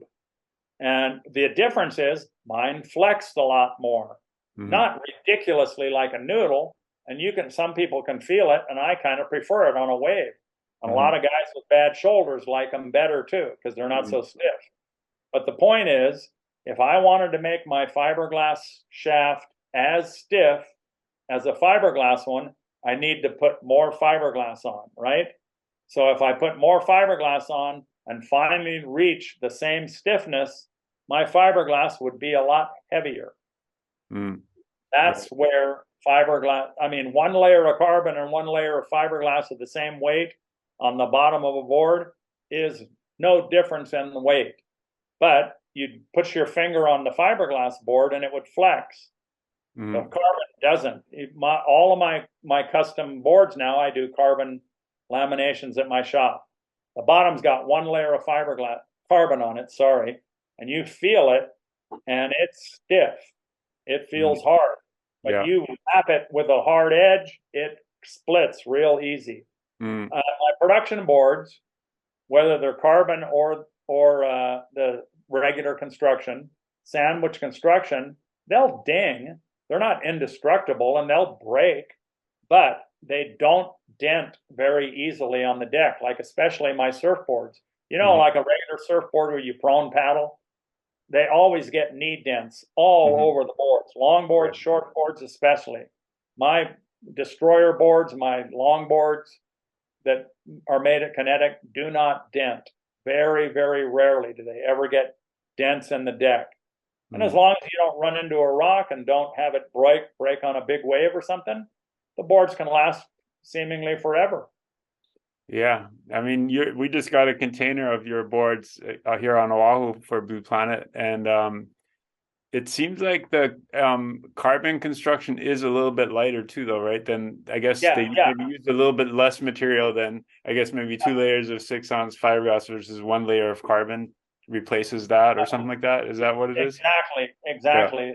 I think, like I said, underneath the sandwich, Hmm. they're possibly using lighter fiberglass, Hmm. and then the carbon they put on is a lighter weight than the fiberglass they use. Right. And like I mentioned, the only way that you're going to save weight on any board is to not use as much materials. So they're using less materials. I mean, for example, if you had different weight styrofoam, that would be a difference too. But they're Hmm. using all the same weight styrofoam, the same weight PVC. So the only way they can save weight is to use lighter fiberglass and or lighter carbon. Right. And that's the only, and they're just slightly lighter.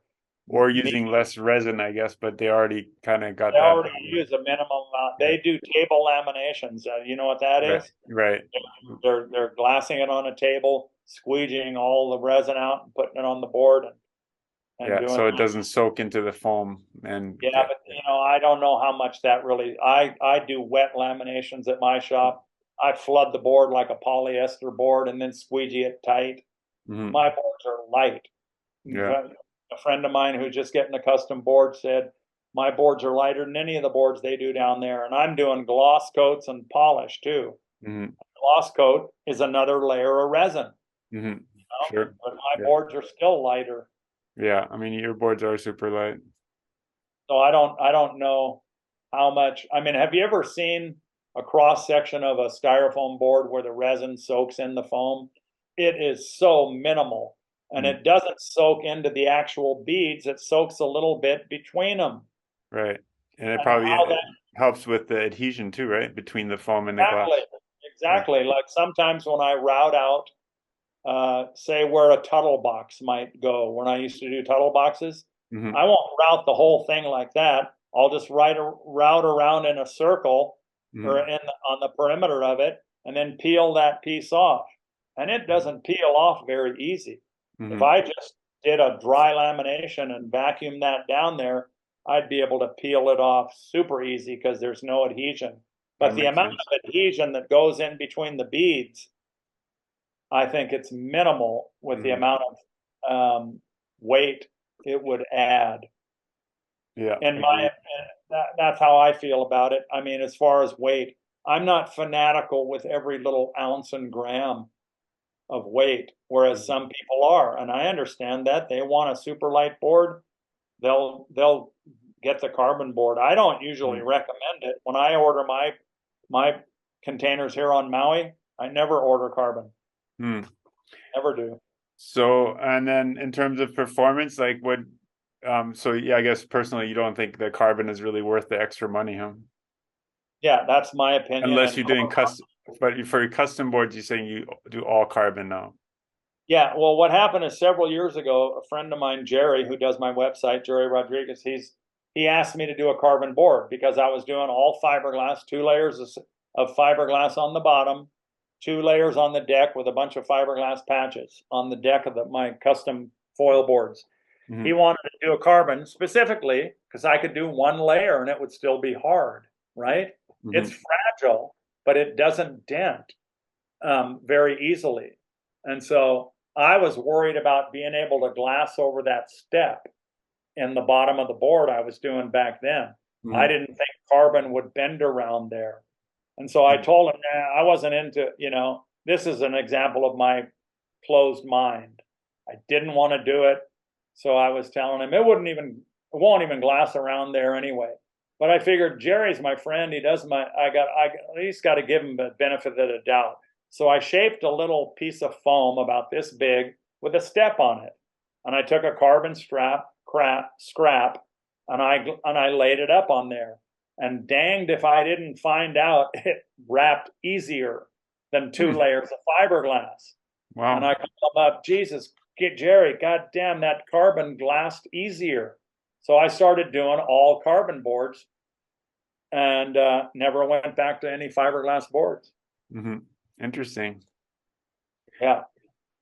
All right. Can you talk a little bit about how your son Marlon is involved in the business? You said he does some of the computer shaping and he helps you with sales, or like how is he involved in the business? Let's see, a long time, years and years ago, when he was probably still in his teens, maybe, he wanted a job kind of, or, he needed to make money. So I said, well, you can pack and ship boards for me. So I taught him how I pack boards and take them down to Aloha Cargo or the airport or whatever, or take stuff to FedEx and stuff like that. And he was doing that for a while. And then when we started having to send invoices, he's a lot more computer and technological savvy than I am. Not that I'm dumb, I just don't want to do it. I don't want to learn new stuff, Sure. And so he does that. And so then we switched roles.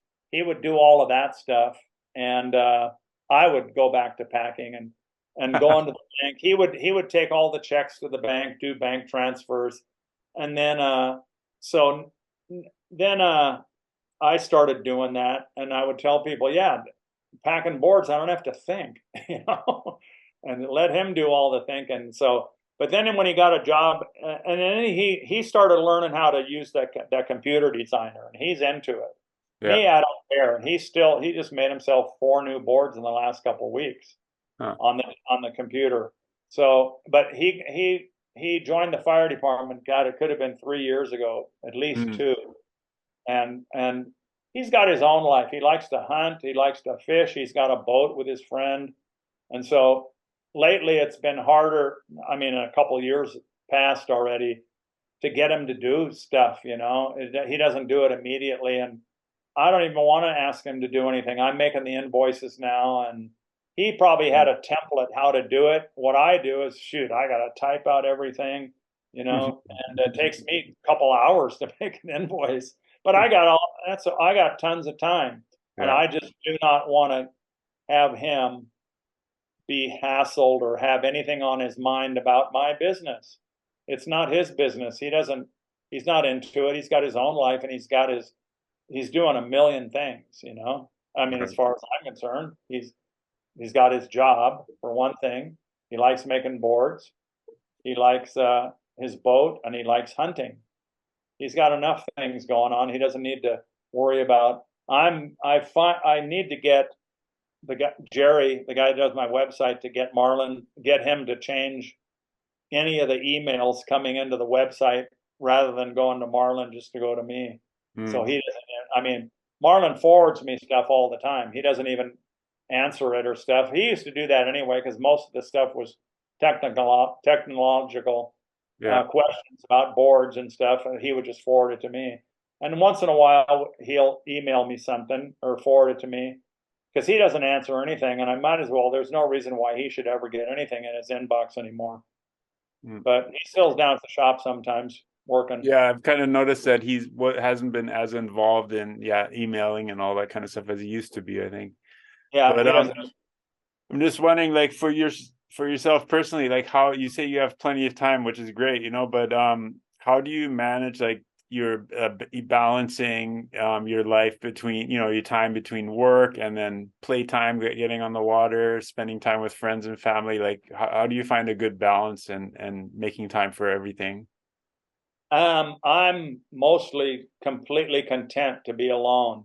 I like when friends come by the shop or here, but interesting, nobody ever comes in my house because usually when I meet somebody to get a board, it's down in the garage. And Marlon might come in once or twice a year, but usually when I'm not here, if he needs to get something, I don't know. But when people come to the shop, I like it, But when I'm done working and in the morning when I'm doing email, I don't want nobody around. I don't want nobody talking to me. I need to do my business, and then I'm totally, when I go down to the shop, I like people coming over. If somebody calls or something, that's cool. And I'll stop by. Sometimes I'll see marlin, but not very often. And when I go to the beach, that's okay. But when I go to the beach, I go surf and then I come in. I don't hang out at the beach and socialize. Not Yeah. that I don't like anybody, but it's not like a day at the beach. I get to the beach and I don't go unless the surf is clean. I'm 72. I've surfed all my life. If it's not good, if it's not clean, I can't get a nose ride. I'm not, and then the guys And that's mostly when you go on the water, it's stand-up surfing on your. yeah, that's it. Yeah, That's that's it. it. And Yeah. then I was for, back when you were doing downwinding, it was the big, Oh yeah. everybody was doing it. I was doing it 4 or 5 times a week with this one guy. And Oh then we just faded out of that. And nobody does downwinding here except maybe a few guys doing foil downwinding. And yeah. Victor, my friend Victor Lopez, calls sometimes and wants to go downwinding, and I'll say, well, if you want to go, I'll go because I know I need to exercise. And the only exercise I get is walking up and down the stairs in my house and walking down to the shop. Mm. But anytime the surf's good, I'll go, which is rare. And nobody downwinds anymore. Victor will tell me he wants to go, and then I say, well, if you call me, I'll go, but I'm not going to initiate it. Because I mean, I remember when I was young and going surfing all the time in the early 60s and the mid 60s, the neighbors in my neighborhood, these old people working in their yard. I go, why would anybody want to do yard work? And now I understand it. I'm old. I kind of like hanging around my house and going to the shop and not dealing with anybody, Right. And but it's not like I don't like people. You know that comedian George Carlin? Yeah. That people think I don't like people. I like people fine, but only a little bit at a time. Yeah. Kind of how I am. I mean, I've been talking to you for 3 hours. I love it. Yeah. But you're You like, know, sounds like you're a little bit like you like company and stuff, but a little bit of an introvert, or like you're not like a social butterfly anyways, going to parties not and talking to anymore. everyone. I Yeah. think I used to be, but when I go to Vietnam, I definitely am Mm, because interesting.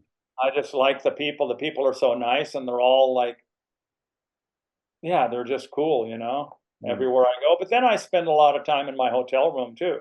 But I'll mm, go down to the market for several hours, couple hours, then I'll go to the salon for an hour or so, and then go to dinner. mm, And then other than that, but like I can travel around the world and visit people on my computer with email and mm, looking at YouTube videos. mm, I like to mm. look at sometimes Jamie O'Brien's, surfing videos. Yeah, yeah. Well, stuff like that. But I hear a lot of people about they get lonely and stuff. So far, I'm not. Mm, I love being in my house alone. mm. I mean, do you ever heard of Niccolo Porcella? Yeah. He was a super good kiteboarder. He's a super good, super successful extreme sports guy, right? Mm, Anyway, when he was really young, when Marlon lived here, when Marlon was little, I got my room in this house is upstairs. There's a bedroom upstairs here, and there's one downstairs. When Marlon was little, he would live upstairs. Until he got a little older, he didn't want to be in the room downstairs. He wanted to be up here with me. So Niccolo would come around because I was making Niccolo kiteboards, and he goes, Jimmy, rent me this room down here. I go, nah, Niccolo, I don't need the money, and I don't need nobody living here. And then, but Marlon really liked Niccolo. Of course, we all liked him, still do. And then I asked Marlon, Niccolo bugged me a few days later or a few months later, can I rent that room? And I go, Marlon, what do you think? Should we rent Niccolo that room? He goes, yeah. So I told Niccolo, you can move in. Now he's downstairs. Niccolo is perfectly clean, quiet, private. But I'd be up here in my office here, and I just couldn't stand the feeling knowing somebody was downstairs. And then I'd go down to my shop, walk back up to the house, knowing I was going to walk into my house and somebody would be in there. And it's like nothing to do with Niccolo. And after about 3 weeks, I'm thinking, shit, I've worked all my life to get this house and this land and my setup, how I like it, for me to feel uncomfortable on my own place, I don't need that. And I told Niccolo, you got to move out. Oh, Jimmy, what did I do? Niccolo, you did nothing. You're beautiful. It's me, believe me. But that ain't gonna fly with anybody. Like, break up with your girlfriend, and she says, "Well, what did I do wrong?" Well, it's not you, it's me. That ain't gonna. She don't want to hear that. That it's. Yeah. Of course, it's her. Of course, you're gonna take it personally. But I know Niccolo's dad. I've known him since the '80s. He was a journalist for windsurf magazines, Pietro. And Pietro calls me up, Jimmy, why like Niccolo in the house? And I told him exactly what I just told you. And he understood. I go, Niccolo did nothing wrong. Niccolo is the best son you could ever have, Pietro. It's just me. I just can't stand being around people in my house. Other than that, I said, I don't know what it is, but that's the way it is. And I don't need to explain to anybody how I'm going to be in my land that I paid for and worked all my life to have.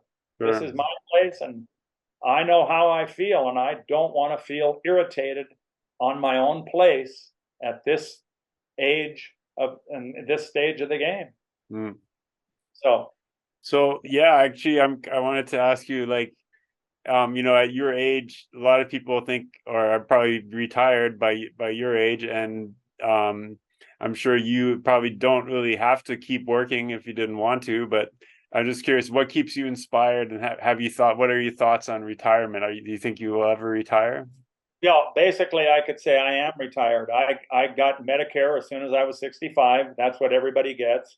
Mm-hmm. And statistically, we die around 82, Americans. I think it's less now because of the pandemic and all the gun violence, right? So whatever our age, our life expectancy is about 82. Let's say 80 to 82.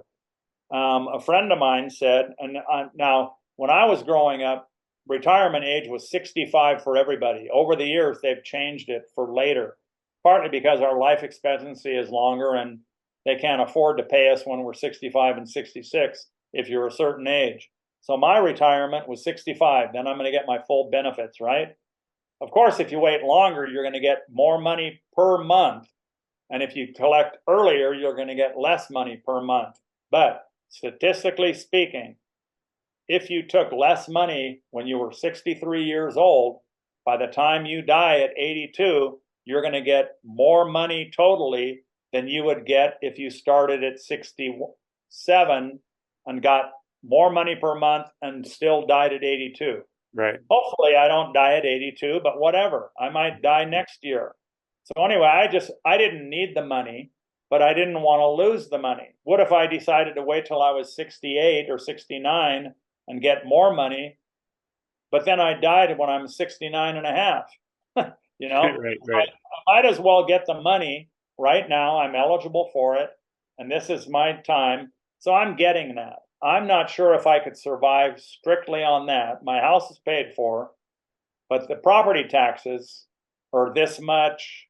Gasoline, I don't do anything. I only wear t-shirts and shorts, never wear anything else. I don't buy clothes. I don't buy anything. So I might be able to survive on that. If I didn't have any importers in the world, I know I could survive on what I sell in Hawaii. And I still like tinkering around and playing with resin and glass. Right. But the reason I say I'm retired is if somebody asks me to make a board I don't want to make, I just tell them I don't want to make it. I'm retired. Yeah, I'm retired. I mean, that's my excuse. Not that I don't make boards, but I don't make what I don't want to make anymore. Right. Like if somebody wants me to copy a Kalama downwind board, I said, why would you have me do that? You like a Kalama board, get that shape. I'm not going to copy Dave's board. Dave made a good thing for himself. And yeah, I could copy it and maybe, horn in on a little of his business, but I don't care about the money so much. And the thing is, if you like my boards, if you want me to make a board, it's because you like my shapes. Don't ask me to make, the analogy I always used to use is people would get a Brewer surfboard. I mean, I'm old school, so my heroes were Jerry and Brewer when it came to shaping way back 50 years ago. Why would you take a Brewer board over to Jerry Lopez and says, Jerry, I really like this board. Can you copy it? Why would he get Brewer to make it, right? And vice versa. So why would somebody come to me with somebody else's board and say, make me one like this, unless they want my craftsmanship, which they don't get unless they want my shape. You want me to make a board? You want my shape. If you don't want my shape, I don't want to do it. Right. That totally makes sense. So that's my deal with retirement. And so I mean, when you ask me about the balance, I need, and I keep saying this, that I need to do a little more balance on going to the beach. Like sometimes somebody will say, yeah, the South Swell's coming up tomorrow. And that's exactly what I want to do. Ride Thousand Peaks, like those 2 pictures I sent you on my pink board. But then I'll start thinking, well, if it's windy, I don't want to go. Or if it's low tide, I don't want to go. And I'll make excuses not to go when I should go no matter what, because I don't need to work in the shop. And this guy's not going to be pissed if his board gets done 1 day later, because I make boards faster than anybody else around. I work 7 days. I like it. I can walk to my shop. And I mean, I'm real fortunate that I've got this setup that I can work or not work, but I like going down there and working. It takes me 7 or 8 days to make a custom board. So what if it took 9 days? Big deal. It's still faster than anybody else. And I'm pretty efficient at it. And so, yeah, that's one thing that I do know that I need to balance more and make a point to go when it may not be perfect, but it might be okay. Because as you know, no matter what kind of mood or whatever we're in, we go on the water, we come out of the water in a better mood. I do. I always feel better. Even if I didn't do anything but went surfing or downwinding that day, I feel like I accomplished more than I would have if I was working in the shop. For sure. Just for the mind and the body.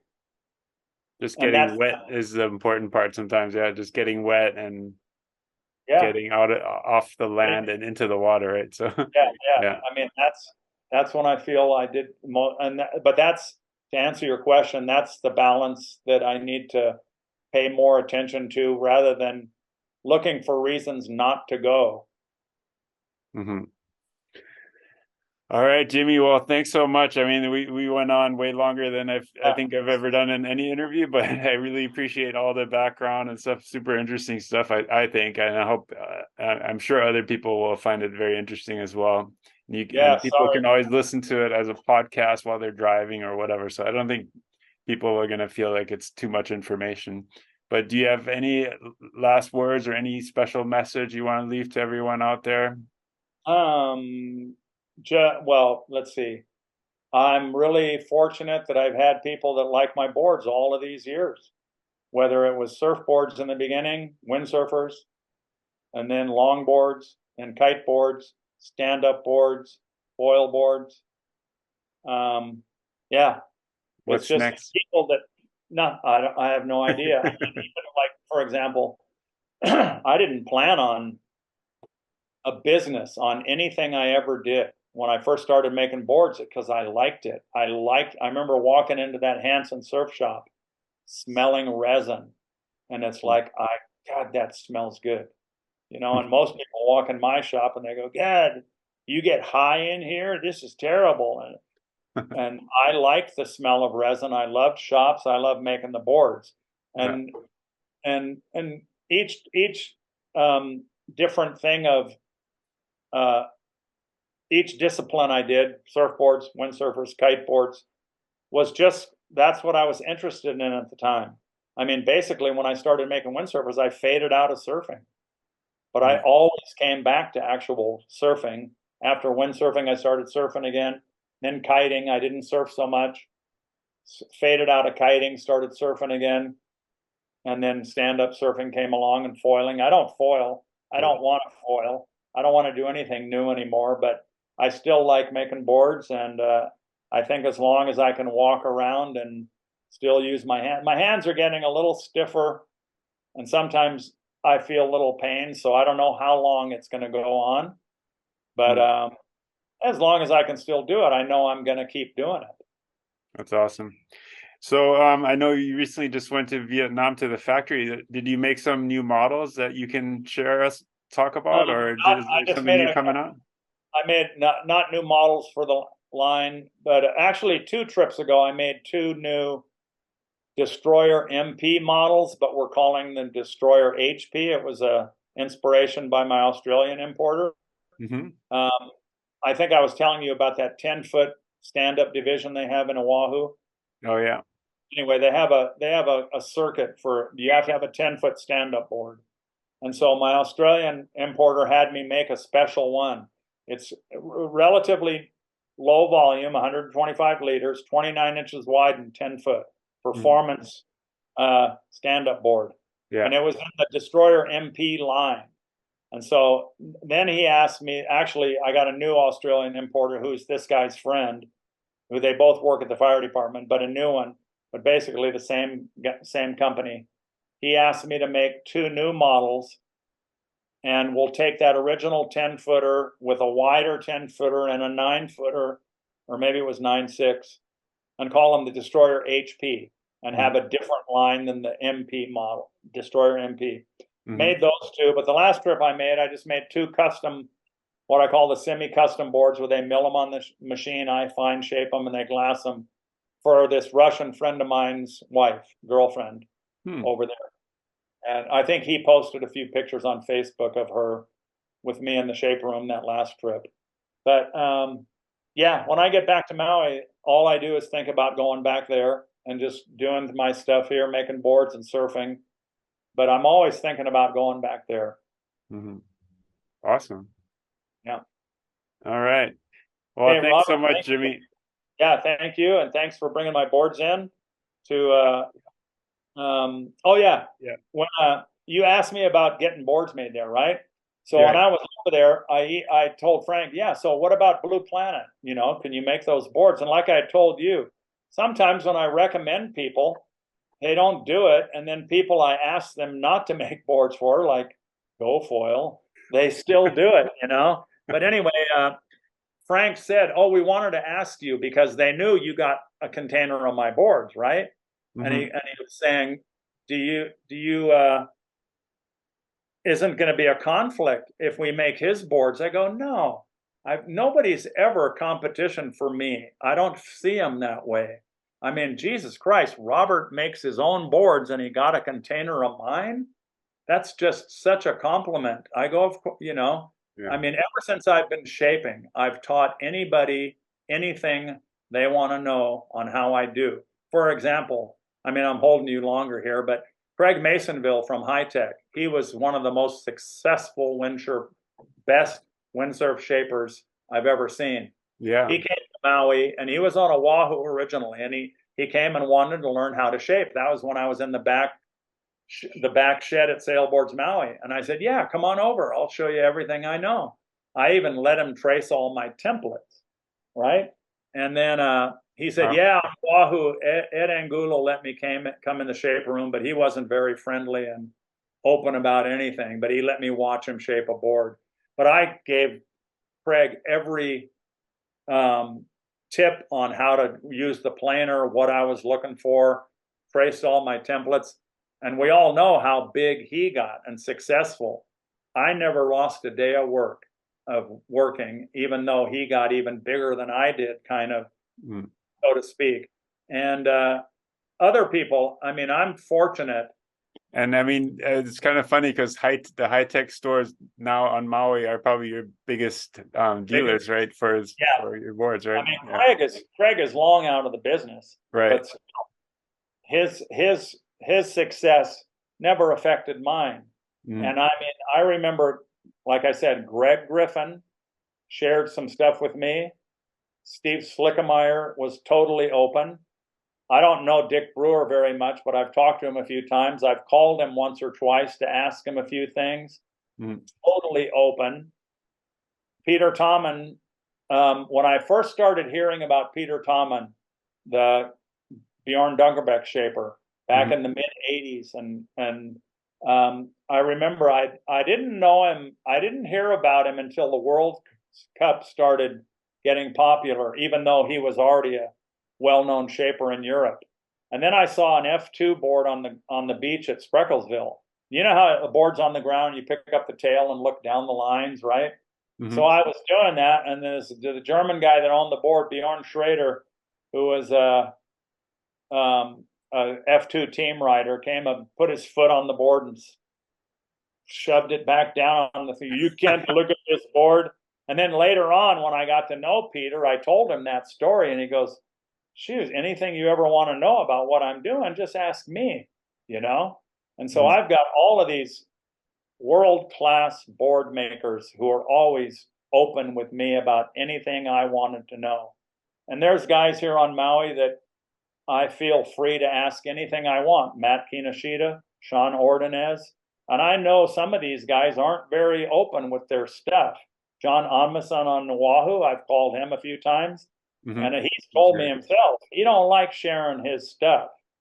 But he was totally, the questions I asked him was totally cool to let me know whatever I was asking him. And I'm real proud of the fact that I can ask other people, what are you doing there? Or how do I do this? I mean, for example, I know a guy that was making a board, and he asked Sean Ordonez, where do I put the quads? And Sean wouldn't tell him. And then I called Sean once. I go, yeah, me and Marlon are making a quad surfboard. I've never made them. I was making windsurfers, kite boards, and all this other stuff. I wasn't making short boards anymore.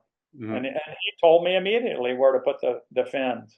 Mm-hmm. I'd go to a shop. He'd show me all of his everything, you know, and it's like, I feel real fortunate like that, but I never, ever have any secrets that anybody that wants to know, I'll tell them about how to glass, how to do shape, anything.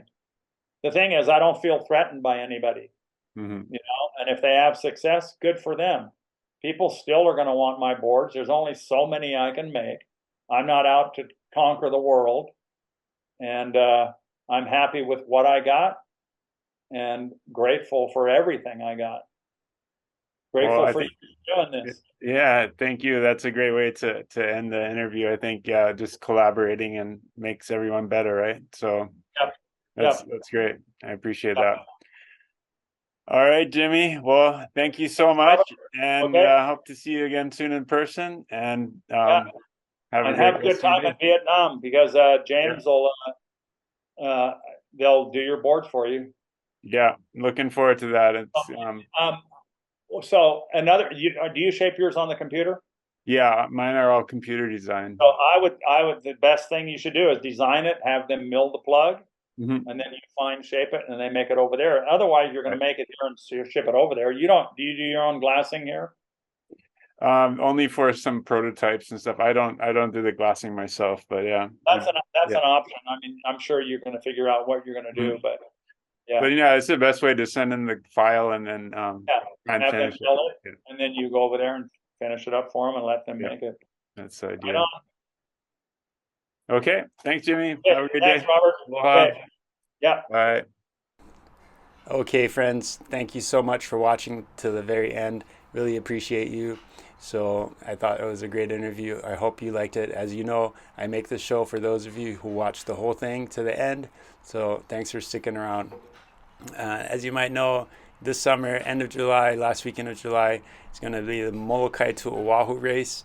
This year, for the very first time, it's going to have the wingfoil division. So I'm super excited. I'm entered in that race, and I'm going to try to get more guests on the show to talk about that race, people that are entered to race before and after the race. I'm going to try to have some good, interesting information on that. So stick around for the future Blue Planet shows coming up this year, 2023. Hope you liked it. As always, please give it a thumbs up if you enjoyed it, and make sure to subscribe to the Blue Planet Surf YouTube channel, and we'll see you on the water. Aloha.